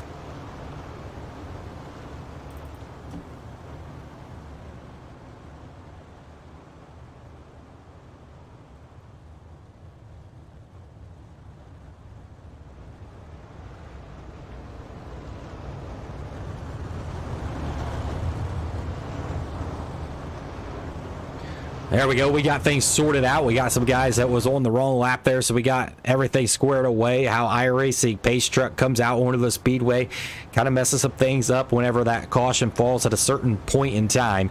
Bryson Hall remains your race leader. Samuel Reed in the second position. Warren Samoy is in the third, and Jason Randolph in the fourth position. And Jason Haynes is in the fifth position tonight.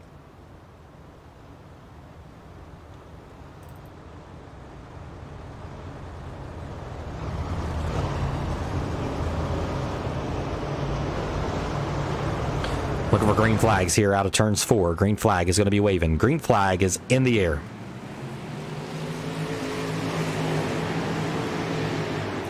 Jason Haynes going to look to the inside and take 2 for 1 there on the exit of 2. He'll drag race down the backstretch. He'll take that position over. We have a caution flag out on the speedway once again. Byron Gay, what are we seeing out here by these guys in the C main? Not sure, didn't happen to catch that one. Actually, we've got a replay now. It looks like slow cars off the start here. So not sure what happened. Let's just take a look at it and see if we can make it out together.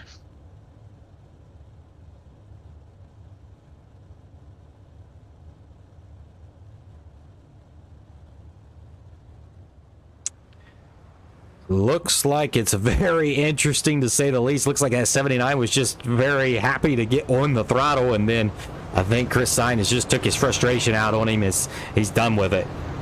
Yeah, definitely looked like Dalton definitely wanted to get going there. And as we know here in this league, you can't go to the guy in front of you, jumps his tire, then passes him on the inside. And I agree with you. I think Chris Sainz was just over it at that point. So I think both drivers are going to be done for the night. Definitely some of the issues that we are seeing from these guys. A lot of these cautions are coming from the non-outlaw drivers here late in this CMA, the lower, maybe a little bit lower I rating than some of the other ones out there, as you got some of these guys. At Dalton, he had a 3,800 I rating, but when you've never raced with these outlaw drivers, you find out that, man, you might have a 3,800 I rating, but you're not as good as what you thought you were when you come into something like this. This is the best of the best 305 Outlaws series. Yeah, and I just saw Jason Haynes come by pit exit here, and his front end is all sorts of jacked up right now. But I'm thinking if he can, I'm sure he's in his head thinking, if I can just make this hang on, I'm in a transfer, I can just tag the end of the B. Man, he is not being able to turn that car. I do not know how he's going to do it. He is in some rough shape in that 66 car. I mean, that car is bent up. We're looking to go green flag here out of turns number 4.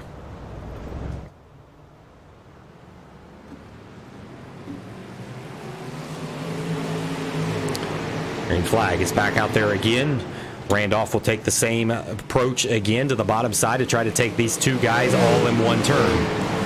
Samuel Ree goes to the bottom to protect. Caution flag waves out on the speedway once again. And we have a car that is upside down, and I am afraid to say that the 79 car may have exited the pit here and ruined someone's race. And I imagine he will be completely banned from this league entirely. Let's take a look at the replay. Byron, cue that up for me. We got it right here, and I just took a look at it, and it was exactly that. You see the 79 car come out here and straight into the way of our leader, Bryson Hall, and we have a 0 tolerance for this. I guarantee Dalton will not be invited back, and I feel so bad for Bryson Hall right now because he was running in that number 1 position. Be interesting to see what the officials do here, as you can see his name there on the screen. I left it up there on the replay so you'd see it on Byron's end. Dalton Gatherer, I think that's how you say his last name. Everyone that is watching the broadcast right now sees this guy and will not forget who this guy is. Not a very good idea to do on a live broadcast at a big caliber race like this. Very, very poor sportsmanship on his part, and I am sorry we have to see that here in the Kings of Millertime.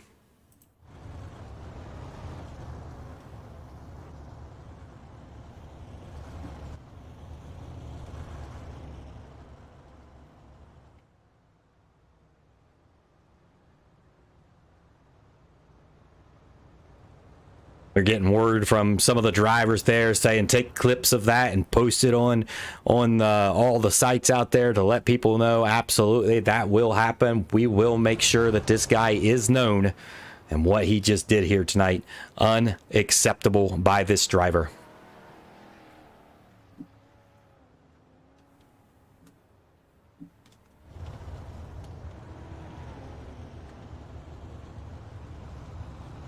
Does look like maybe are they giving Byron Gay, are they giving Bryson Hall his position back here? I have not heard anything on it. I'm still showing him in the pits, but I think he is coming out right now.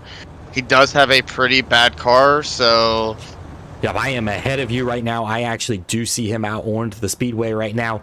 He is up front here with no front wing. It does look like he would have had to get repairs to that done, so we will try to drop the green flag once again.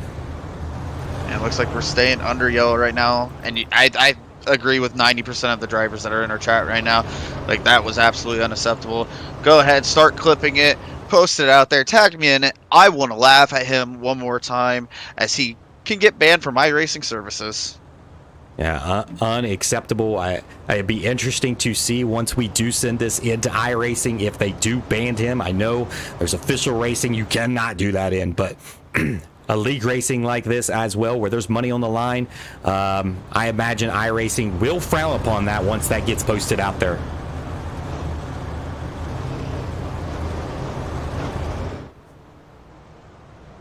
We're looking to go green flag here out of turns number 4 on Bryson Hall. Green flag is waving out on the speedway once again.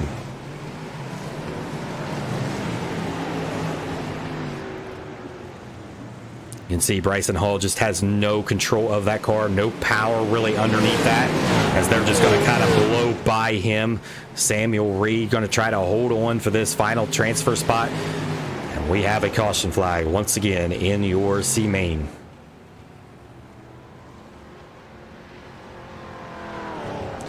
Take a look at the replay once again.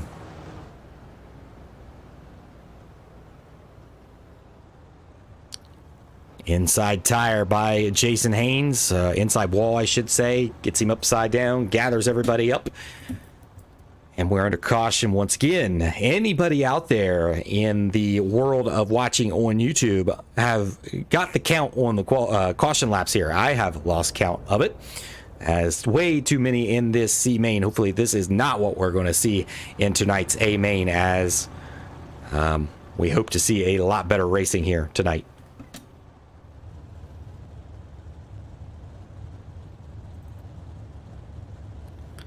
Poor old Bryson Hall there. That car has no power whatsoever underneath it, Byron, and he has to just be so aggravated right now.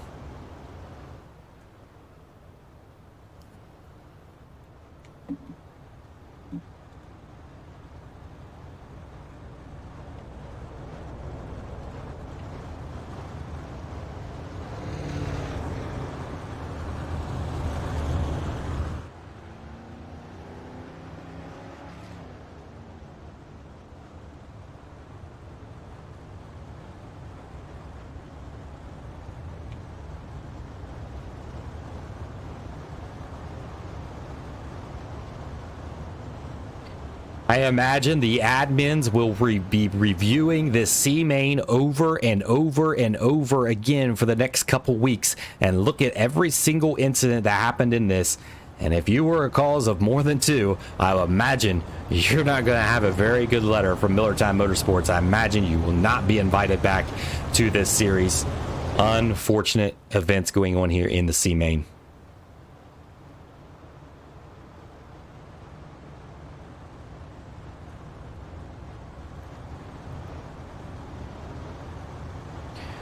Getting word from the Bryson hauler, he is trying to pull low. He knows he's under power here to let some of these guys by. He's just going to try to hold on for that top 6 position, get that car repaired, and get it back out there for the B main.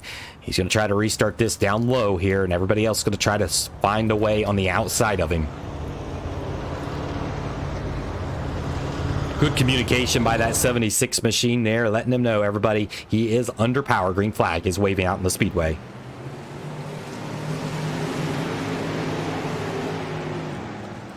Samuel Reed will power to the outside and take your race lead over.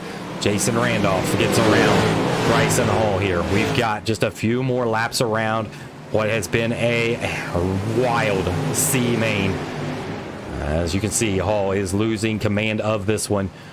22 of, and caution flag waves out in the speedway once again. Samuel Reed takes over your race lead. Jason Haynes is in that second position. Warren Samoy in the third position.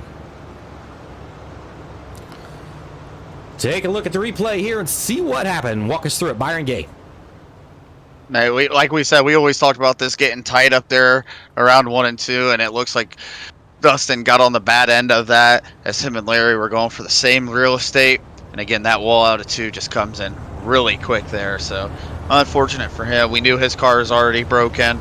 I'm sure Larry might get an EOL out of that. I'm not sure. But Dustin has announced he is going to go to the hauler and take it home. All right.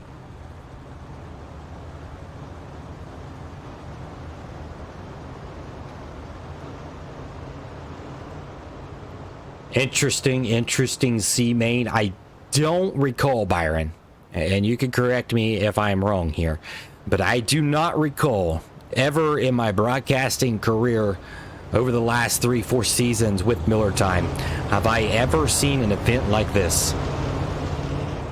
No, we haven't, and it's, about to go green here as we see Sam Reed on the loud pedal again for us. 2 more trips around.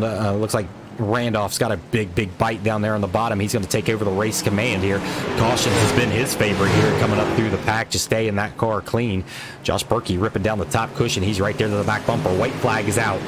We are almost done with this C main to get into tonight's B main.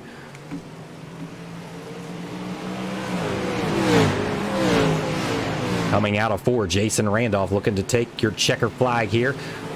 Like, the final transfer spot is going to go to Brian Wax there. Brian Wax gets the transfer. Josh Berkey gets all sorts out of whack, and he loses that final transfer spot as finally that C main is over. And we can look forward to a B main where maybe we can have some little bit better, cleaner racing before we get to tonight's A main.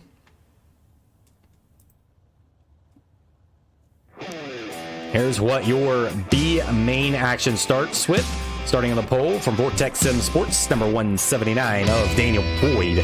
Starting second from FSI Motorsports, number 49, that's Ryan Ailey. Starting third from Ohio, number 91, that's Matt Grimm. Fourth will be Kyle Vaughn in the 48. Fifth will be Colton Herbert in the 6. Gavin Chatham will be in that 24 car. In the 7th position will be Brian Johnson in the 121. Zach Dykstra in the 18. 9th will be Randy Shreves. 10th will be Tia Moppert. 11th will be Jeff Flaro. 12th will be Jason Randolph. 13th will be Samuel Reed. 14th will be Warren Samoy. 18th will be Hunter Smith. 16th will be Larry Bell. And Brian Wax rounds out the final spot in that 17th starting position. Top six in this one advance.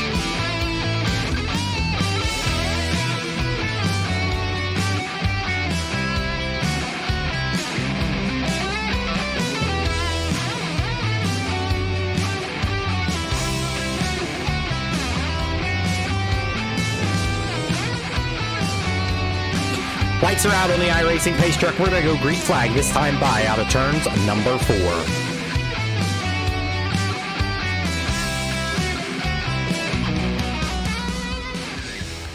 Boyd and Avely on that front row, Vaughn and Grimm the second row, Gavin Chatham and Herbert in that third row. That's your top 6 right there. Top 6 advance into tonight's A main. 14 laps will be the distance, and green flag is waving out on the speedway. I do apologize. It is a 16-lapper around here in the B main, as you have your green flag out front early on. We got a lot of side-by-side racing, cars giving way to each other, a lot of good space driving, and when we get a little contact there out of turns number 4, everyone is gathered up, and caution flag waves. Caution flag is out on the speedway once again. Don't think we completed one lap there, Byron, but we'll take a look at your replay.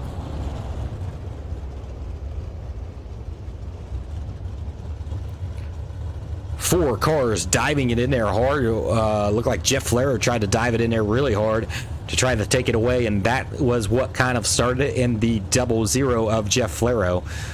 3 other cars on the top side of him, as we'll try to get a drone shot on that car on the 0-0 here. You kind of just see how hard he drove that car in there. Byron Gate, take us away with that one.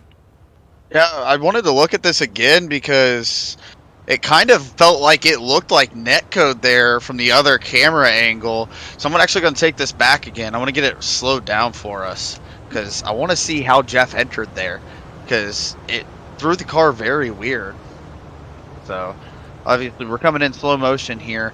He sees the gap. He's going to go for it. Brian Johnson maybe hears him. He's in tight. And to me, it looks like it may have thrown him off that wall on the inside to start all of that. But I'm not going to call it that.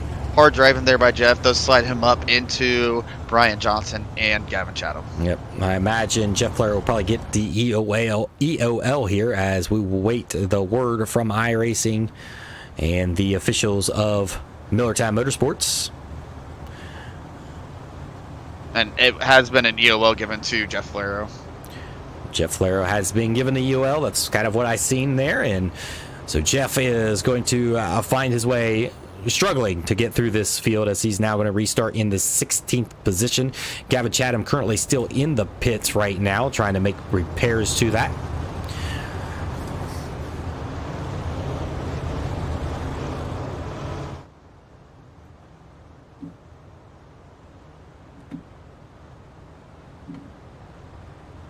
We want to appreciate you guys for sticking around and tuning in with us even after a horrendous C main, and we're trying to get ourselves through the B main. And we'll imagine once we get to the A main, we're going to see a fantastic race. There's a lot of great drivers that have already secured themselves in the A main. Some of the top iRacing drivers have made that show. Some really good drivers back here. Randy Shreves and Zach Dykstra in this mix to try to make it into the show. Daniel Boyd here, he's leading this B main, but he was your top qualifier tonight, starting the night. So he was quick early on, and here he finds himself at the B main to try to make himself into the show for the Kings of Millertime.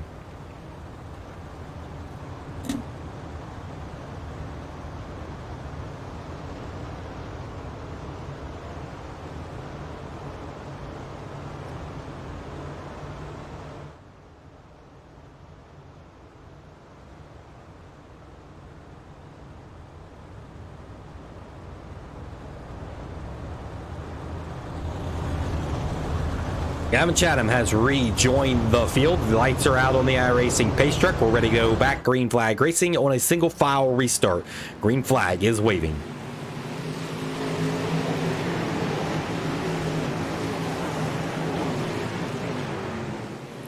Side by side back here with Brian Johnson, Zach Dykstra. That's where the side by side racing begins. That is for the 7th and 6th position. These guys are going to have to battle on hard here. The final transfer spot of the night. Zach Dykstra gets to the inside of that 6 car.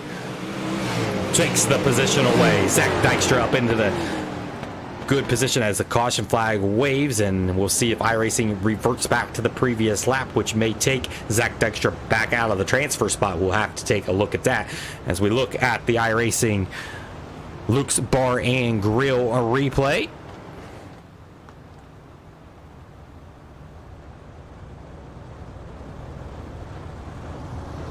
Sam Reed warns Samoy there. Little contact there. Turns number 1 and 2.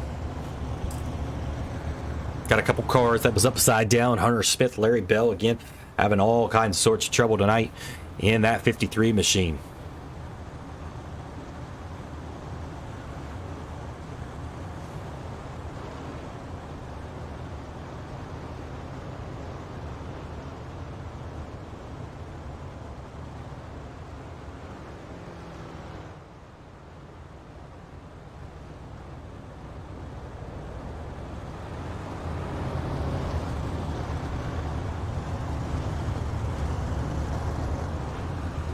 Samuel Reed has put the car in pit lane as well with Hunter Smith and Larry Bell. Those 3 cars are in the pits right now, waiting service to their vehicles, as we are still under the yellow flag conditions. The iRacing pace truck lights are still on. We're not going green flag yet. We're not ready to let these guys loose. As the good thing, Byron Gay, maybe, just maybe, this track work may help us out here after this B main. We will see a track work. Yeah, I'm definitely hoping that it is the case. Not fully sure why Sam put his car into the pits there. He was right side up, so hoping maybe to get a word with him. But obviously, Hunter Smith and Larry Bell were involved in that incident and were on their side, so they had to get the wreckers out there and pull them into the hot pits.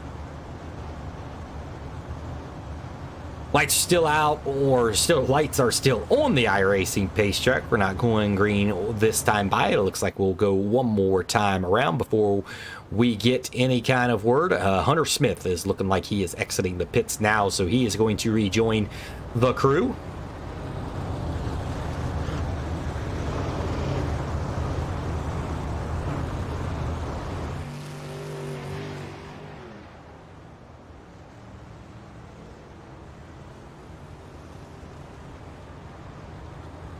It looks like Sam just wanted to get some repairs, so must have had a drive shaft issue, got towed back in, got repaired, and it's back out. All right, we are looking to go back to Green Flag Racing here in just a few moments. You have that 79 machine of Daniel Boyd here that is leading this one. He was your top qualifier tonight, and he's looking for the green flag here out turn 4 as the iRacing pace truck lights are out. We're going green flag in their B main. Green flag is back out in the air.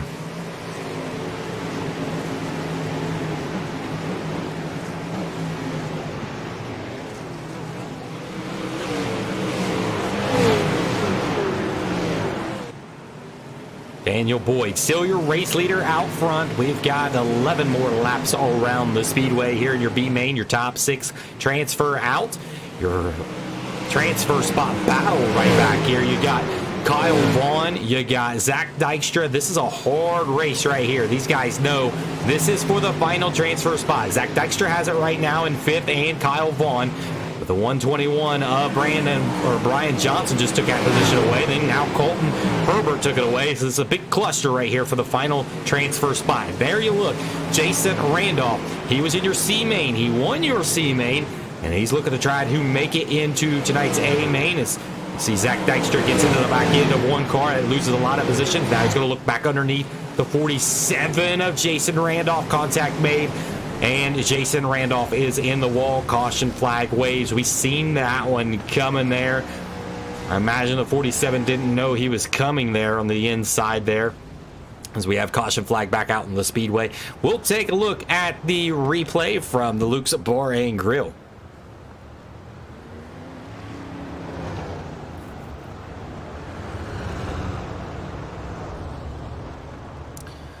18 of Zach Dykstra just kind of corrected. It looks like he may have almost hit the wall there on the exit of 4, tried to correct it, and then it sent him up into Jason Randolph. What did you see there down close to that track? I know you're there in turns 4. What did you see? Yeah, it looked like Zach definitely wanted to switch back. Jason there on entry had a better drive through, had a small hiccup there mid corner, had to correct it and catch it. Fortunately, it did bring him up into Jason, and it did send Jason up and around. Jason Randolph did go into the pits for repair. He is back out after making repairs to that.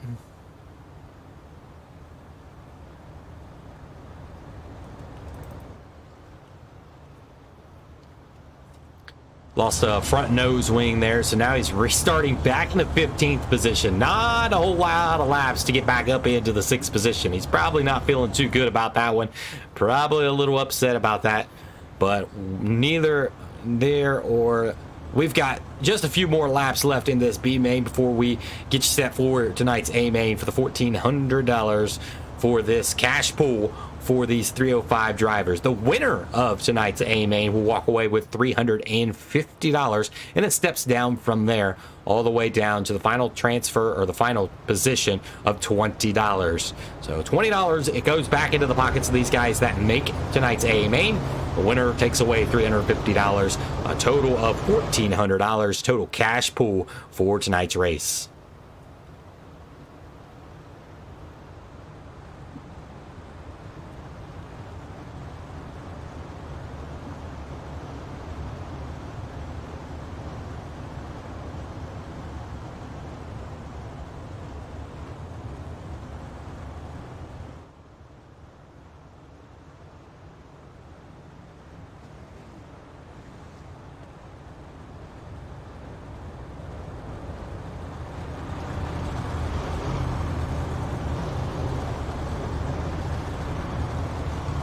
All cars are back out onto the speedway now, as we will try to restart it here.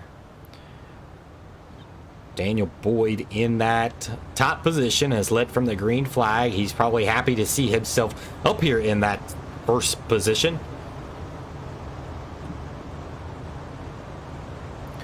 Good outing by Matt Grimm, running in that 3rd position. He's in a transfer spot here. Brian Johnson in the transfer spot. So some good drivers here that's making, maybe having a chance here to make it for the Kings of Millertime, the 3rd running.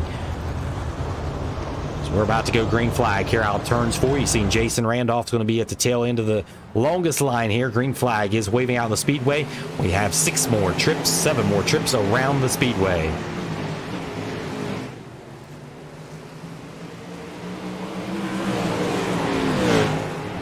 Brian Johnson looking underneath Matt Grimm here and not able to make any kind of position gain there. Caution flag waves out in the speedway again. Zach Dykstra battling on with Gavin Chatham there as we have a caution once again.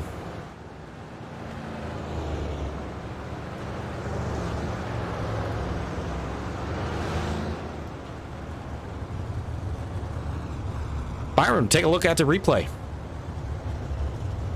Yeah, it looks like the 22 got hooked around there by the 48 and just got sent up into the wall. So we'll see what happens there on the other end. Unfortunate there for Reed. He was, getting a little bit ahead of his steam there, but just unlucky for him. All right, as we try to go back to a restart here, it looks like we'll go 6 to go as we get back underway.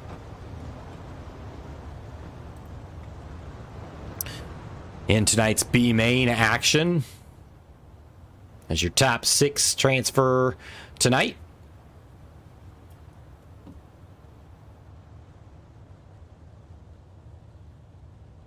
Daniel Boyd has led from the drop of the green flag. Ryan Avely is in that 2nd position. Matt Grimm in the 3rd position. Brian Johnson in the 4th position. 5th is Colton Herbert, and in the 6th and final position, it belongs to Zach Dykstra. Randy Shreves in the 7th position. 8th is Tia Moppert. Gavin Chatham is in the 9th position. 10th is Larry Bell. Tia Moppert putting on a good show here in the B main. She's up 2 spots here, and she's looking to make tonight's A main event for the Kings of Millertime. She's 2 positions away. Got to get around 2 big time heavy hitters, Randy Shreves and Zach Dykstra.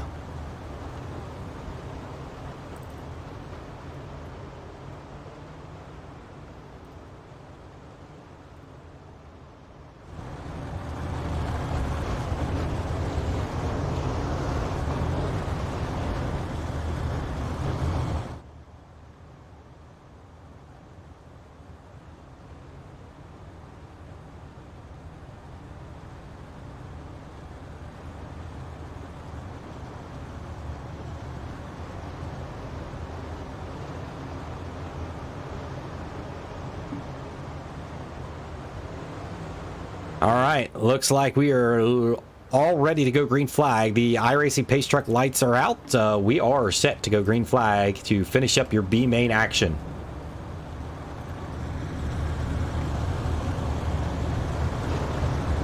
Daniel Boyd, we're going to get it started here.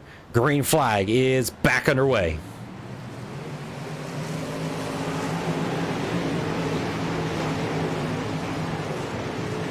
Zach Dykstra to the inside of that 6 car. Maybe make a little bit of contact there.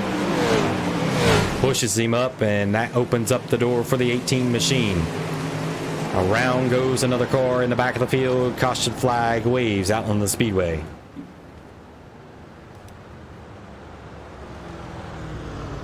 We will take a look at the replay. Let's see what happened.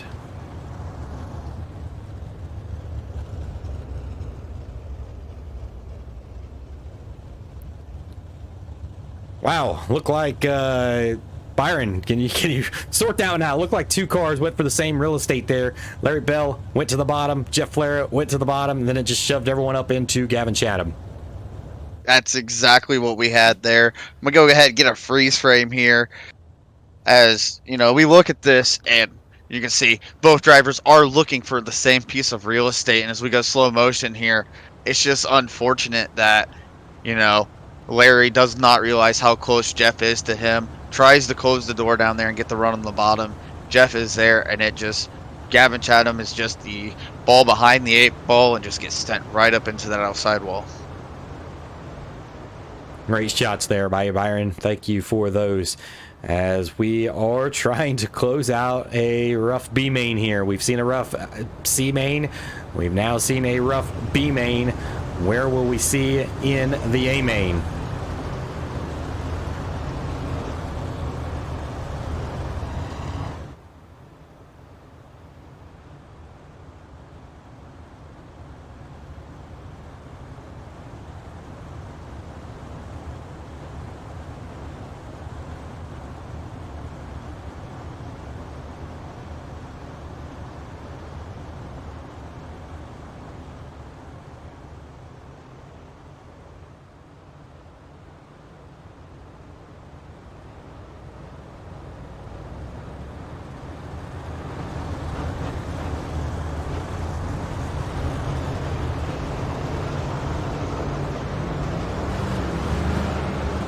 Green flag is back underway for your race leader, Daniel Boyd.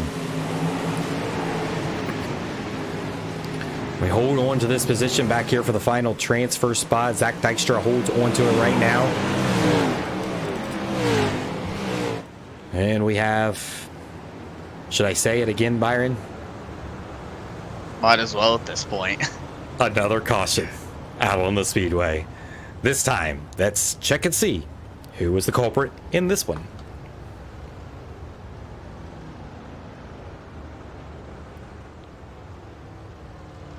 Jeff Flero just loses the handle there in that slick, and just more mayhem. That's when the caution came out right there. Yep. So Jeff Flero lost it on the slick, backed up about 4 drivers, and then as you saw, a bunch of real estate there. Everybody went for it at the same time. 3 cars up together.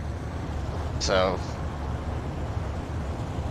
unfortunate there for these drivers. I feel bad for the ones right now sitting there watching this, waiting for this main feature to come through.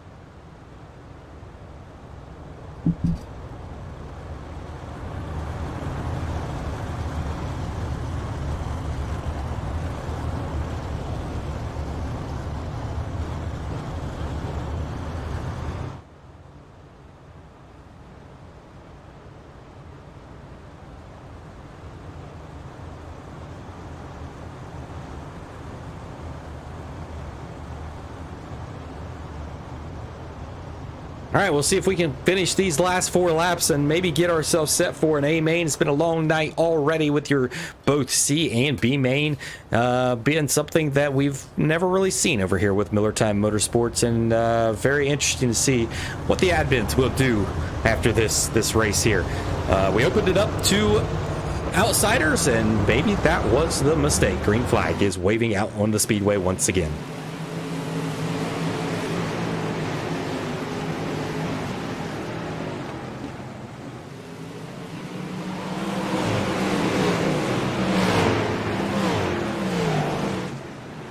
Final transfer spot, still battling on Randy Shreve, Zach Dykstra.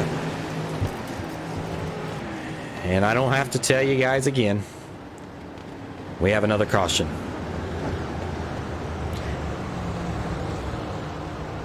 Byron Gay, what do we got?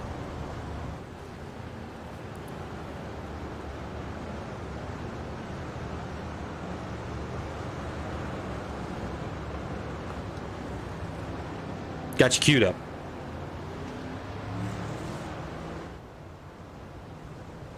Larry Bell came down into Tia Moppert, and around goes several of these drivers. These drivers are struggling tonight here, Byron.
On green flag once again. Green flag is waving. Again, that final transfer spot's the one to kind of watch. Zach Dykstra has it right now. Matt Grimm's going to get a move on by Colton. He'll take out position away.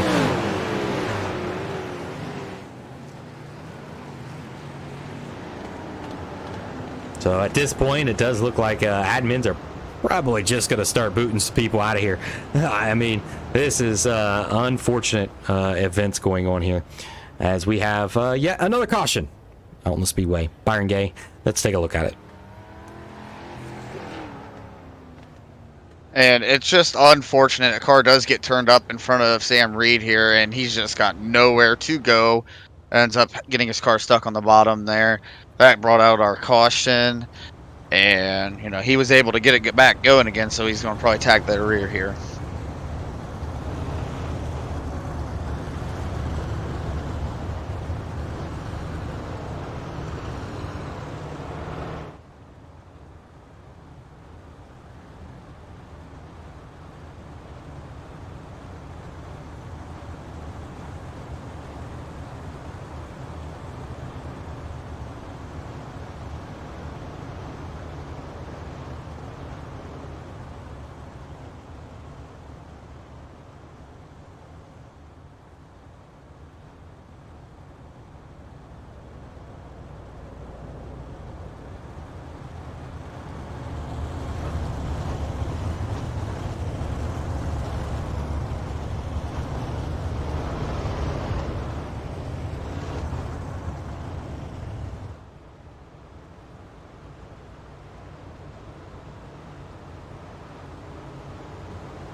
Now we're looking to go green flag here out of turns number 4 to try to close this one out. Green flags back out on the speedway.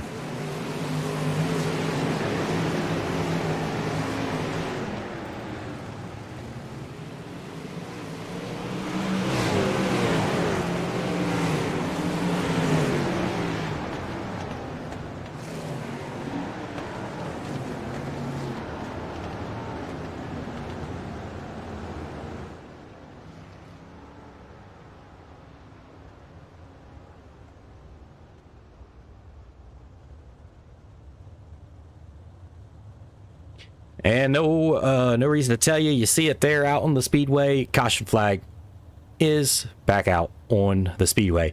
I think at this point, the caution flag, I think they need a new one because it's starting to tear at the end as many times as it's been waved tonight.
Green flag is going back out on the speedway. We'll try to conclude this final B main action.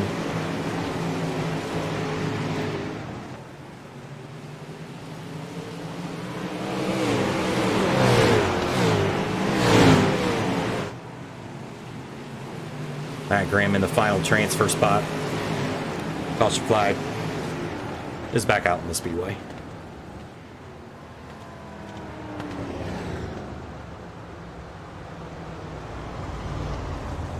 We're down to a green, white checker finish.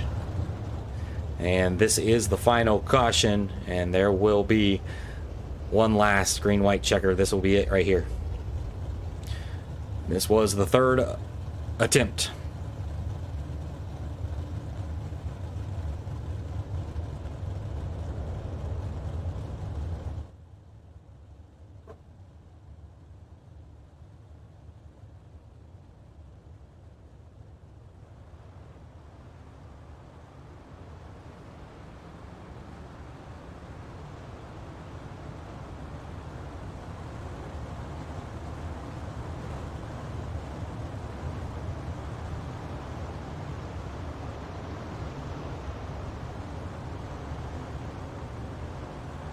Drivers are definitely going to have to look back at this and reevaluate themselves about giving guys room. I understand it's a difficult track to navigate around, but very, very disappointing. Poor showing out of these drivers out here in both the C and B main tonight.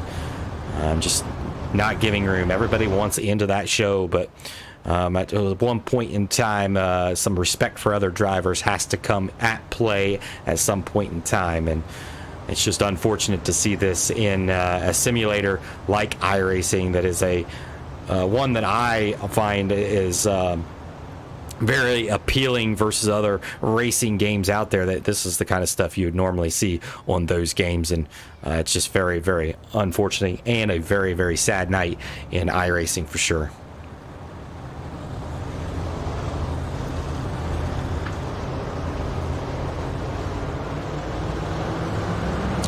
Green flag is back out in the speedway.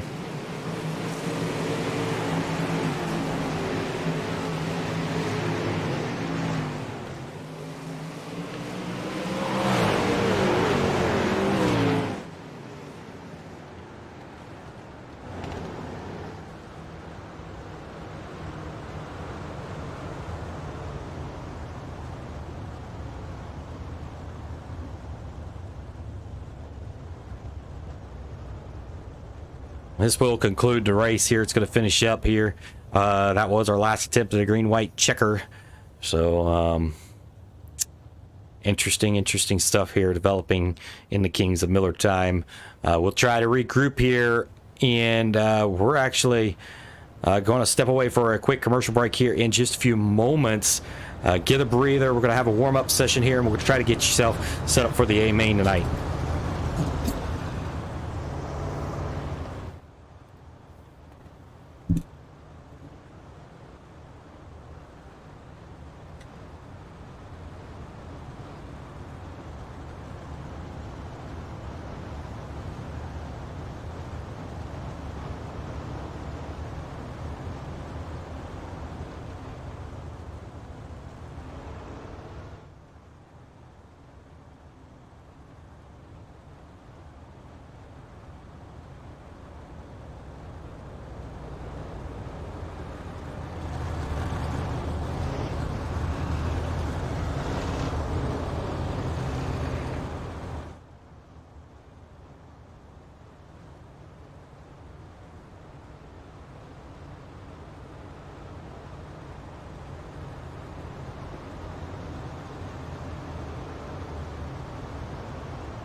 White flag out on the speedway under caution to finish this B main out.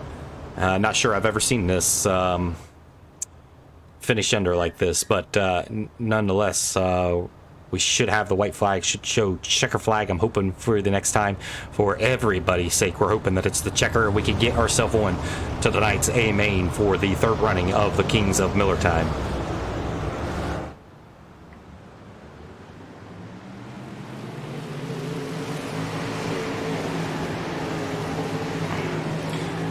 Green did come out. Next flag will finish it here, coming out of turns number 3 and 4. Boyd is going to look to hold on to this finish.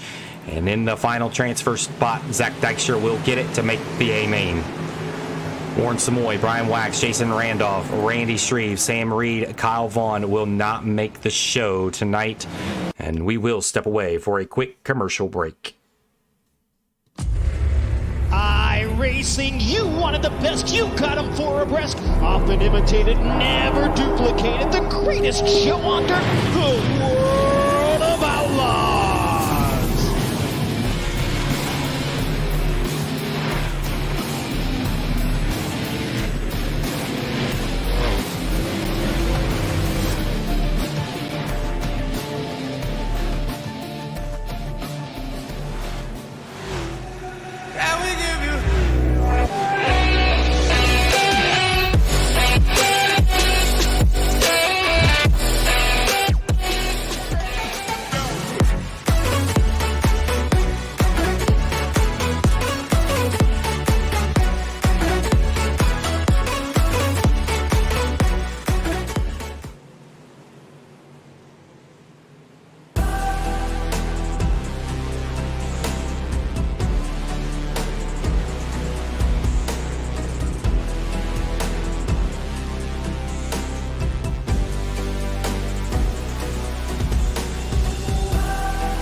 All right, we have made it to tonight's main event. Finally, the Kings of Millertime, the third running, is here.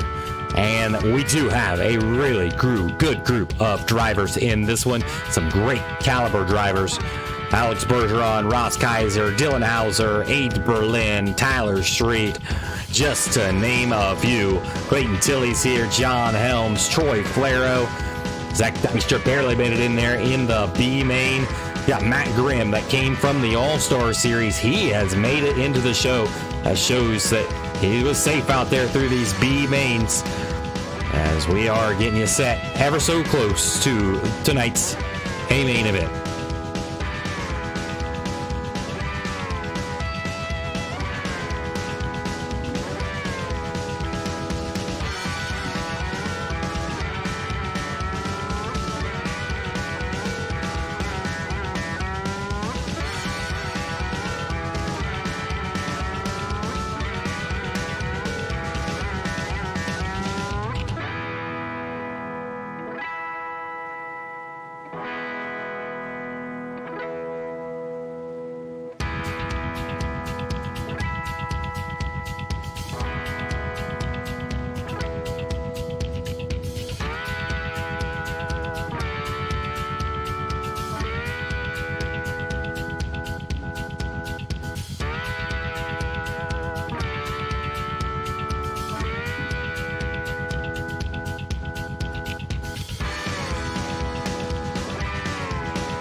All right, we are ready for tonight's A main. We'll get you set. We'll get your lineup out there for you.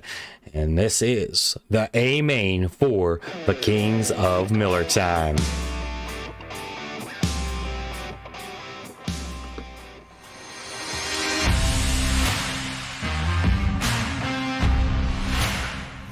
Starting on the pole from Momentum Sim Sports number 51, that's Clayton Tilley. Starting second from PJ from the Northwest, number 32, that's PJ Popham. starting third. In the 13, it's going to be Aiden Berlin starting fourth. From Canada, the 12 car of Alex Bergeron. Starting fifth from Helms Racing, number 21, that's John Helms. Starting sixth. In the 94, that's Greg Chandler. Seventh will be Stephen Vogelsong. Eighth will be Tyler Street. Ninth will be Ross Kaiser. 10th will be Eric Tupper. 11th will be Troy Flero. 12th will be Brandon Boyles. 13th will be Sean Stevens. 14th will be Ben Ward. 15th will be Dylan Hauser in the 2 car. 16th will be Daniel Boyd in the 79. 17th will be Ryan Aveley in the 49. 18th will be Brian Johnson in the 121. 19th will be Matt Grimm in the 91. 20th will be Colton Herbert. 21st position, the final spot will belong to Zach Dykstra.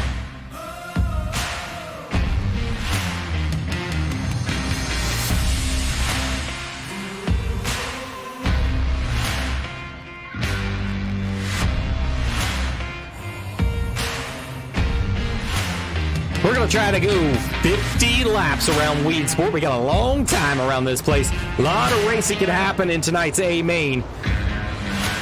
Our pit reporter has had to go. Unfortunate for that. We will not have our pit reporter alongside for this A main. Unfortunate for how long the event has taken. But we are getting set to go green flag here out of turns number 4. Clayton Tilley, PJ Popham in the front row. Berlin and Alex Bergeron in that second row. We're looking for green flags here out of turns number 4. Green flag is flying. Clayton Tilley takes the early race command. John Helms goes to the bottom side of Alex Bergeron, and contact there, and cars up into the wall, upside down. Several cars involved. You've seen it there. John Helms, Alex Bergeron, Greg Chandler involved. As you can see, bent axle there on Alex Bergeron's number 12 car, the 21 of John Helms. May have some damage as well on that car. Don't look like it is driving straight, as we are under caution early in on this one after not even making it out of the first turn there. It's our first caution flag of the night.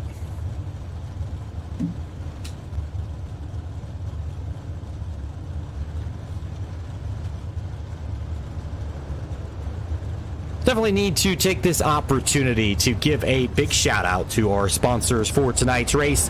Super Clean. That's right. That's Super Clean. You've heard it. You got to get that grease out of anything. Super Clean. That's the way to do it. Thank you for being a sponsor for the Kings of Millertime. Also, TimsSims. Dirt Track Simulator. We can't thank him enough for coming on board and being a sponsor of the Kings of Millertime. And also, Luke's Bar and Grill. We can't thank them enough. If you're up in the Eldora area, I mean, they're about an hour away from Eldora, but Luke's Bar and Grill, give them a trip over there, and they've got some great food. Luke's Bar and Grill. First caution flag of the night. We'll try to re-rack them, restack them, and go green flag once again. Several good cars involved in that. John Helms, PJ Popham, Alex Bergeron.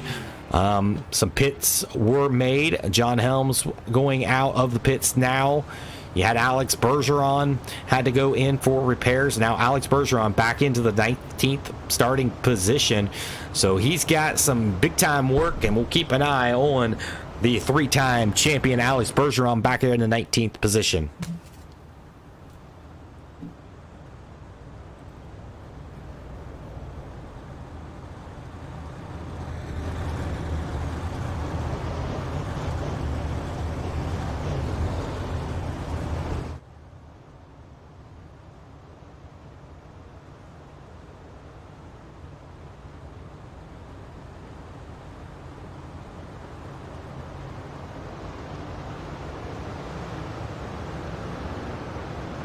All right, they're going to form a double file restart. We're going to try to re-rack them and restack them to go green flag once again. Now on the front row, you have Aiden Berlin now on the outside in that 13 machine.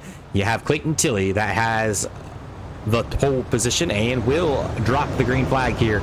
Turns number 4, IRC Pace Truck lights are out. We're going green flag this time by. Green flag is waving out on the speedway. Tilly takes your race lead coming into the turn. We see clusters and clusters of cars, 3 wide, 4 wide, on back in through here. You see John Helms and Alex Bergeron back there in the back of the pack. Back up front, you have Clayton Tilley and Aiden Berlin. Berlin trying to close the gap on your race leader of Clayton Tilley as the green flag is still out on the speedway. As your fastest guy out there on the speedway was Clayton Tilley last time by, but Aiden Berlin is right there, not far off of Clayton Tilley's pace. Steven Vogelsong is in that third position, running a very, very good race at that third position. And Tyler Street inside that fourth position. Ross Kaiser is up into the fifth spot. In that top spot, takes home $350. Caution flag waves out in the speedway for the first time on the night. Clayton Tilley, Aiden Berlin. Last time by, Clayton Tilley faster than Aiden Berlin by about 0.2 of a second that time by. Alex Bergeron making some ground back there in the back. Having to navigate through traffic. Same with John Helms after some early contact in this one. These guys have plenty of laps to go around this place to try to make up that time.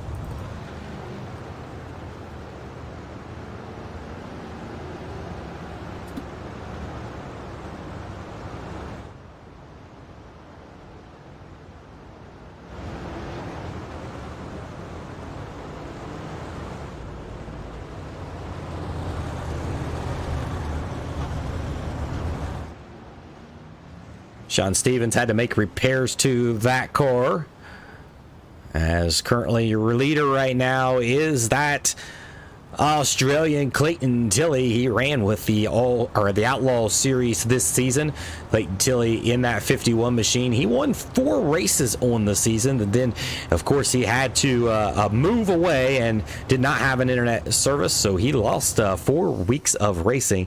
So he didn't finish out well, but he was the guy to beat, and also picked up the MVP of the season. Clayton Tilley there in that 51 machine.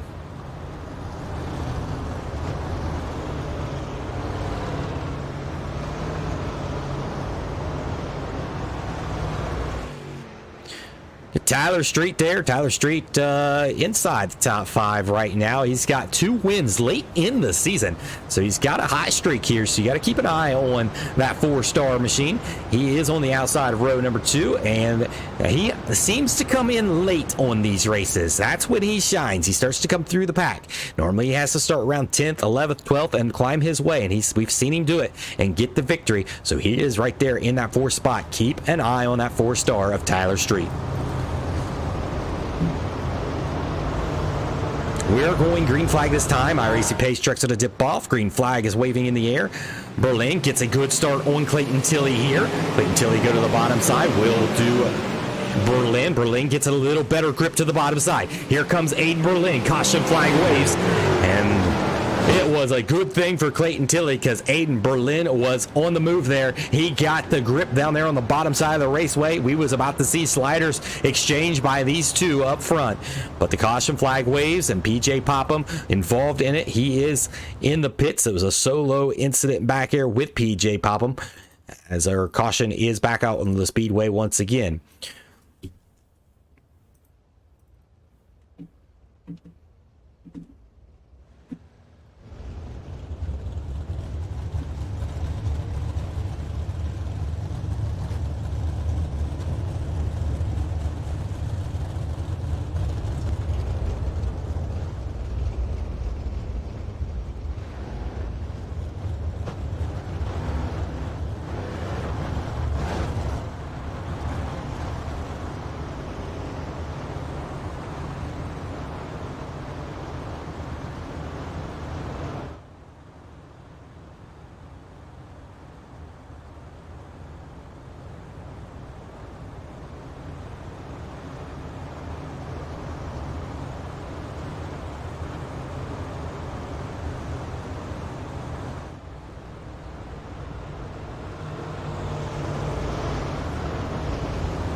See there, we're riding on board of Troy Flero. Look at his camera there. He's your most recent Kings of Millertime winner, King Troy Flero the second. There in that 3 machine. He's from Canada, looking to score himself another one tonight. Alex Bergeron up into the 15th position now after an early incident. We do look to go double file restart here. Hold on to your horses here. We're about to let them loose once again. Green flag is looking for the green flag, and it is waving. Green flag is in the air for Clayton Tilley. Tilley gets a lot better restart there on Berlin. Berlin slides it in there and comes out right behind him.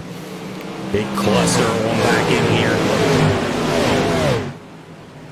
Couple cars make contact. They keep it all together. A real cluster right here. 3 and 4 wide. And look who it is. You got Alex Bergeron there. He is putting on a show there in the middle. He was 3 wide there at one point, and he made it stick there. Still right there in the middle. 3 wide, making it work. Comes out. Now, you got Alex Bergeron up into the 8th position after starting dead last in this after an early caution. Alex Bergeron on the move here. Alex Bergeron ripping the top side of the cushion now. Back up front, Clayton Tilley, still your race leader. Aiden Berlin is on the hot pursuit of Clayton Tilley. Ross Kaiser holds down the 3rd position, but not without contest by Tyler Street. Tyler Street trying to work the bottom side of the raceway.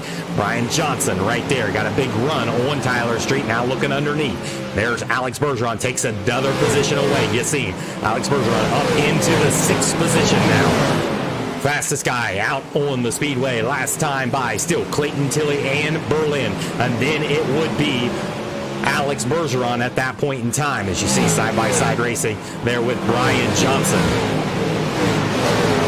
Back up front, Clayton Tilley still leading this one with 12 laps down of a 50-lap race. We got some good green flag racing going on. We may see some lap trap. Nope. As I spoke that into existence, we've seen a caution flag fly out on the speedway. If anything, that helps Alex Bergeron a ton here, as he's made up a ton of positions. 10 spots Alex Bergeron moves up in that short little caution there that we had. We have short green run, and then he moves up 10 spots.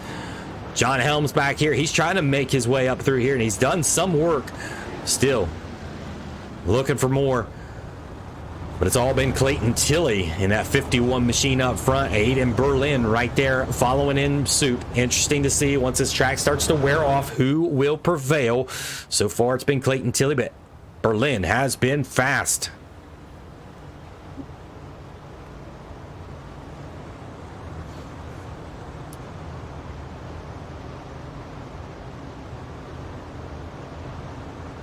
So single car into the pits for that one in repair. Brian Johnson and, Ben Wart on that one.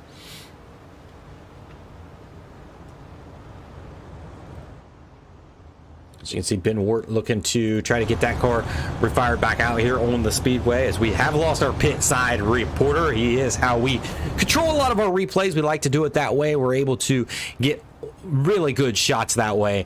A lot easier to use our pit reporter. Unfortunately, for as long as this race has been, we did not see that coming. For the A main to at least get here, we've made it here. We're under, I believe, our 3rd or 4th caution flag of the night. Trend sticks here. We see 7 cautions, 6 to 7 cautions over a 30-lap span. So we're going to see some cautions here. It's a tricky track. You're not going to go caution free here. It's pretty much impossible to do. But yeah, it's going to be some really good racing, as we've already seen. Alex Bergeron absolutely making a tear through the field, as we are going back to green flag racing here out of turns number 4. Clayton Tilley gets a good start there and gaps Berlin just a little bit. Ross Kaiser there in that 3rd position. Clayton Tilley now takes over the 4th position.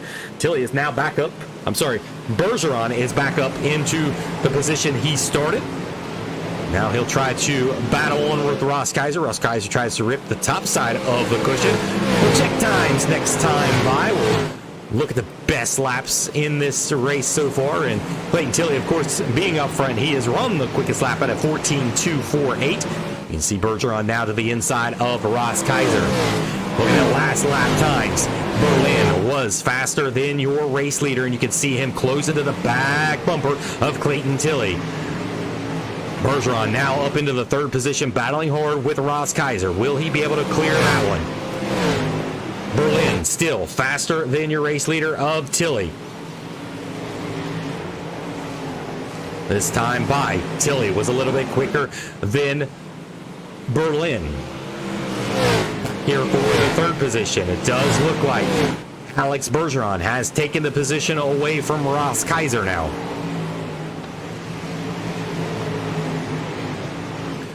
Ross Kaiser starting to slip up a little bit. Tyler Street back here running the top side. He's in that fifth position right now.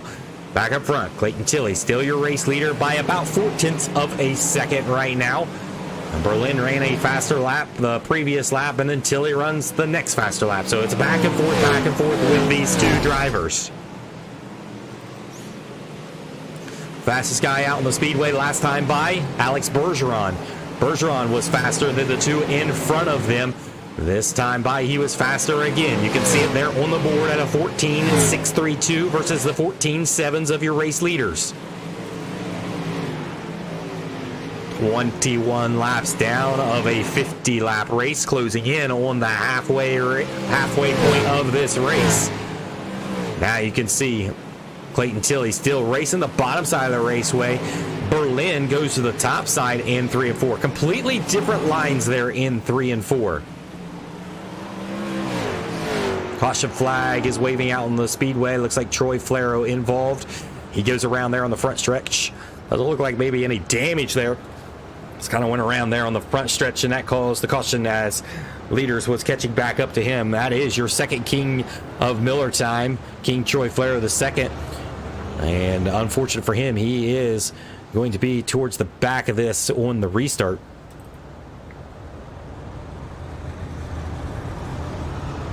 Tyler Street inside the top 5.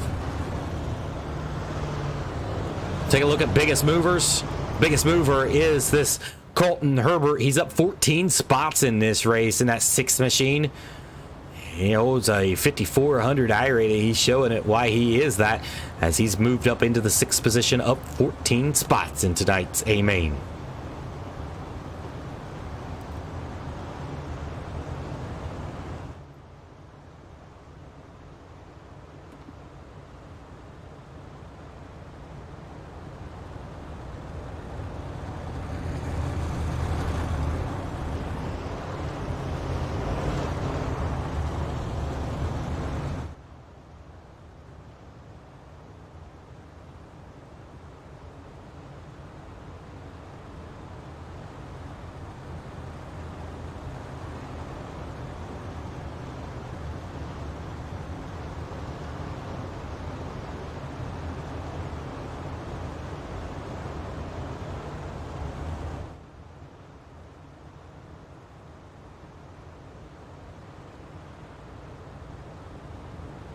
Lights are out on the iRacing pace truck. We're ready to go. Green flag here out turns 4 on the command of Clayton Tilley, and Berlin there in second. See if Berlin can get a better start here. Green flag is waved. Clayton Tilley gets a good start, as does Alex Bergeron, right to the back bumper of Berlin.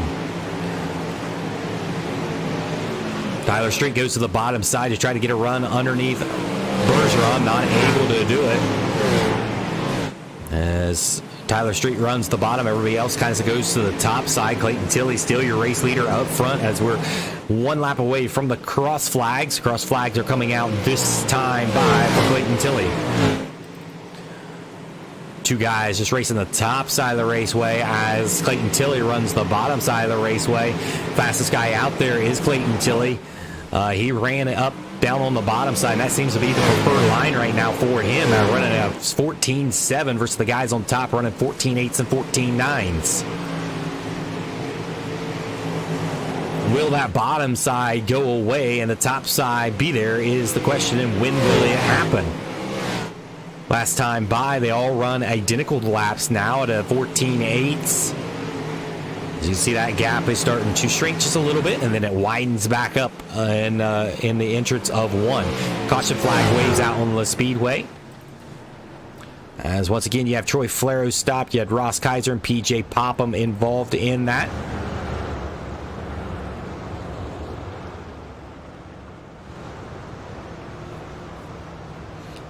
see Dykstra has no front wing there on the front of his car.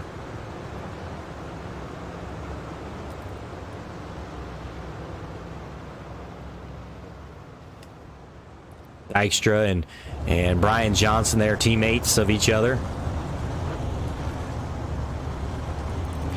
Haven't really talked a lot about Sean Stevens. He was involved in an early caution, but Sean Stevens in that 26th position is now up into the 9th position. He's up 4 spots from where he started. He had to kind of start from the back of the field after some contact, but Sean Stevens inside the top 10. Keep an eye on that 26th machine.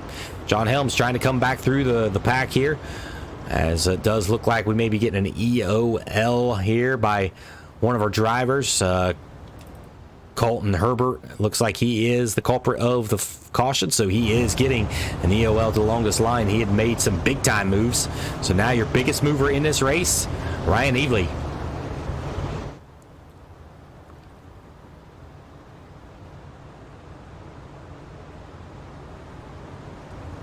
It may be Ryan Avalia in that 49 machine there.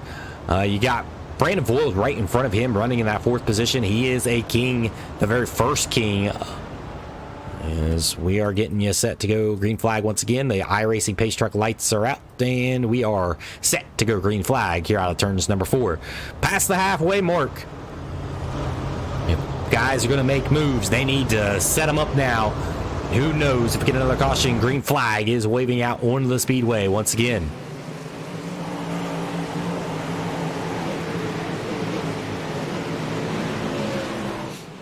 Bergeron goes to the top side of M1 and 2, gets a big time run down to the backside of Berlin. They go nose to tail there out of turns number 4. Side by side racing here with Ryan Avalia and then Brandon Voiles. That position is for the 4th position. Eric Tupper running a good race here in the 115 machine. He's up into the 6th position. Sean Stevens now up another position. He's into the 5th. I'm sorry, he's into the 8th position.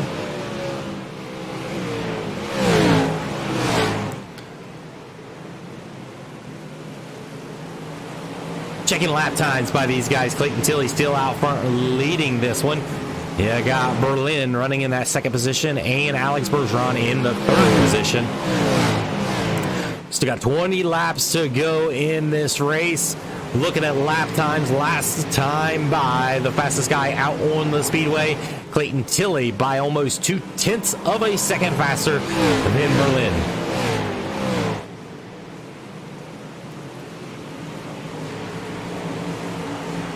Good battle back here with Dylan Hauser. Haven't had a good talk about him, but he's up 7 spots from where he started. Had a rough outing in heat racing action, but he is battling side by side with Vogelsong. He does get that position underneath Vogelsong. Try to take that position back. Not able to do it. Now they'll almost make contact there. It's all cleared back up. Back up front. You still have Aiden Berlin sitting in that 2nd position. Alex Bergeron runs into 3rd position. Clayton Tilley still your race leader. Clayton Tilley has moved his line in turns 1 to the top side, and that opened up the door for Berlin. The gap is now 0.4 of a second. Do we see Berlin starting to catch Clayton Tilley in the 51 machine? All of them go to the low side of the raceway. Alex Bergeron went to the top side to try to make momentum. That didn't seem to work for Alex Bergeron. 15 laps to go for your top 3 here. Great race by these guys. We have heard their names before in the NOS Energy Drink. You see Berlin gets the wall on the outside there on the exit of 2. That opens up the door for Alex Bergeron to close that gap on Berlin. It's all Clayton Tilley right now. He's led from the drop of the green flag as we've got 13 laps to go.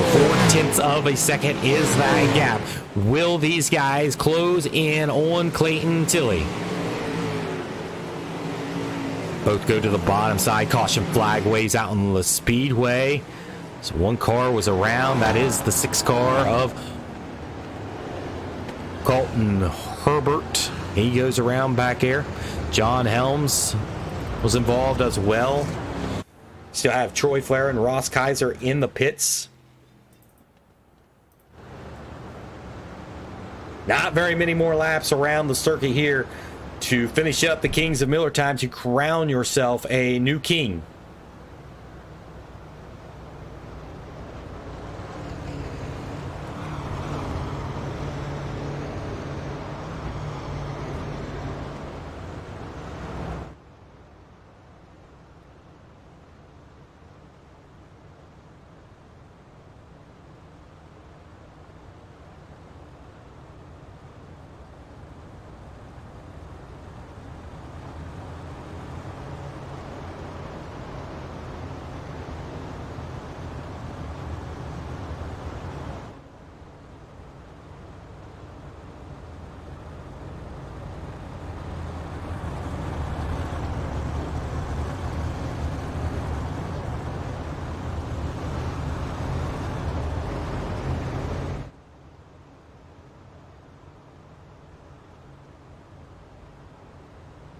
Can see why these guys are some of the best iRacing drivers are right up here up front. You got Clayton Tilley, hands down, a really good driver. Alex Bergeron is undeniably a great driver as a 3-time NOS Energy Drink champion in that 12 car, and then that 13 of Aiden Berlin. He's no slouch as well. He's a pro driver with over a 6,200 I rating. But look at Brandon Voiles holding his own up there in the top 4, and then Ryan Evely and Eric Tupper is in the 6th position. We're going green flag here out of turns 4. Green flag is waving once again.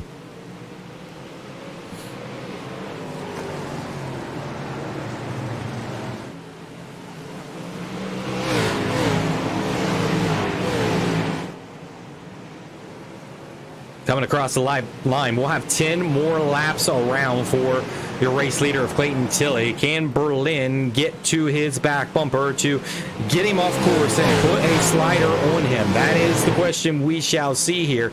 As you can see, that cushion is getting ever so high there in turns number 4. All of them kind of running about the same lap times right now. Last time by Aiden Berlin was just a little bit faster than your race leader. His caution flag waves out in the speedway once again. Sean Stevens involved, John Helms, PJ Popham. As we're under caution once again, when we get restarted, we'll have about 8 laps to go. It'll be an 8-lap shootout. These guys up front, you got Clayton Tilley, you got Aiden Berlin, and Alex Bergeron. That seems like that's the class field right now, and they're all running identical times. Brandon Voiles off the pace by about 1/10 of a second. Not too bad. Can he come back in? That is the question.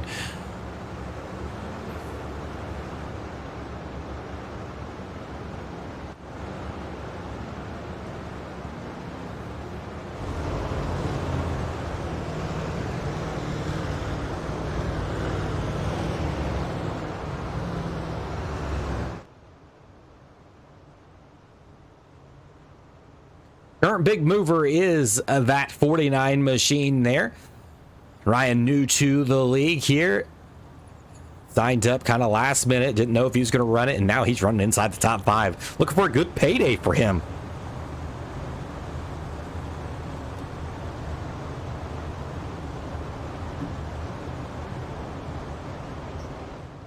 Zach Dykstra, 1 position out of the hard charger.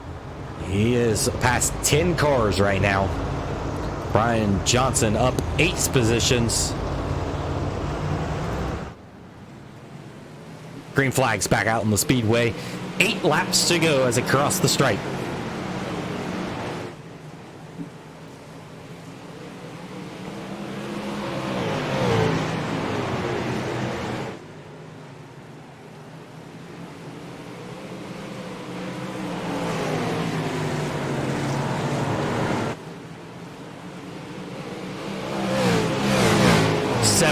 Trips around as they come across the stripe. We'll have the 6 laps to go by Clayton Tilley.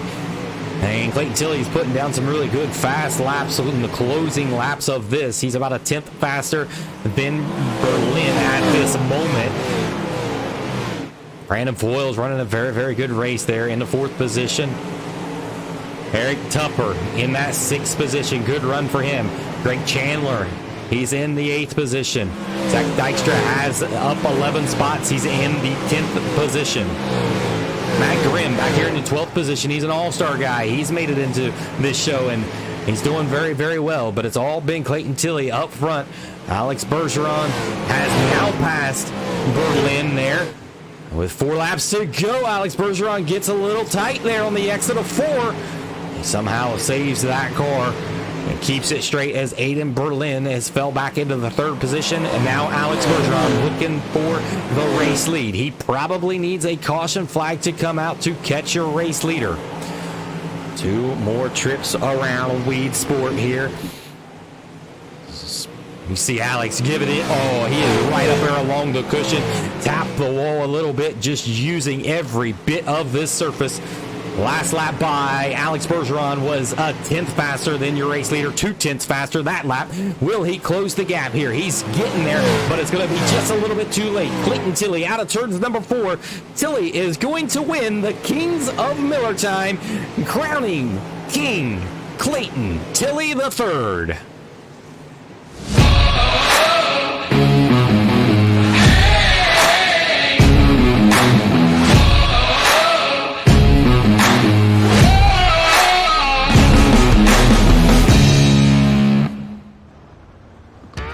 Clayton Tilley, definitely one happy camper in that 51. You see him doing donuts down there in the infield.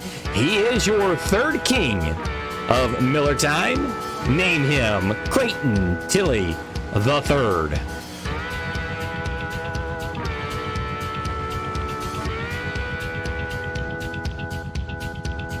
We're going to step away for a quick commercial break. We'll be right back with your top 3 for interviews.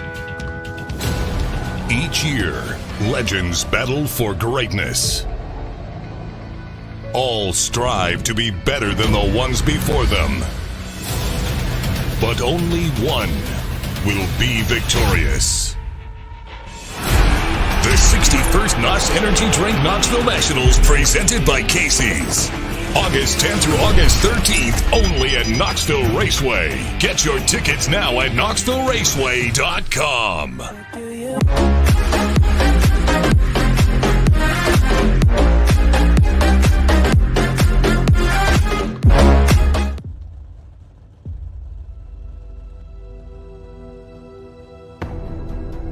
Welcome back, race fans. We've just seen it. Clayton Tilley has been crowned King Clayton Tilley III. Alex Bergeron comes home 3rd. Aiden Berlin comes home in the 3rd position. We're going to grab Aiden Berlin as he gets out of the car, grabs a drink of water, and Aiden Berlin comes home in the 3rd position tonight. Aiden, take us through that race. It was a 50-lapper tonight. We've seen a lot of incidents in the C and B main. Were you a little bit concerned coming into tonight's A main?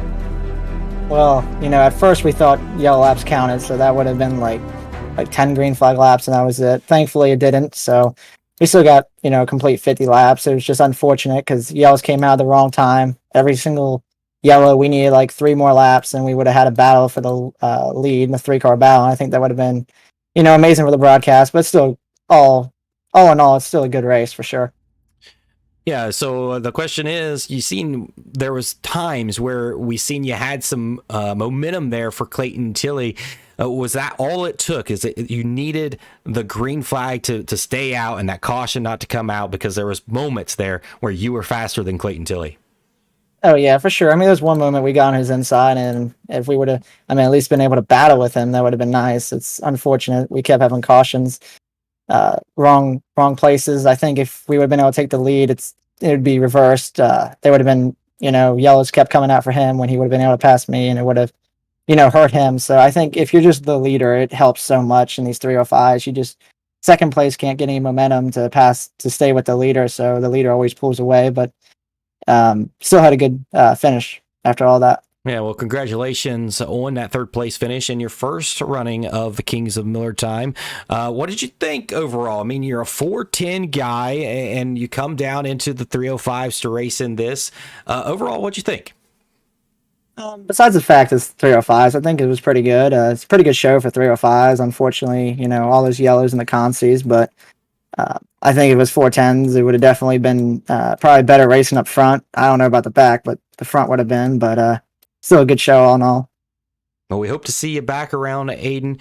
And congratulations again on the third place finish tonight. Yeah, thank you.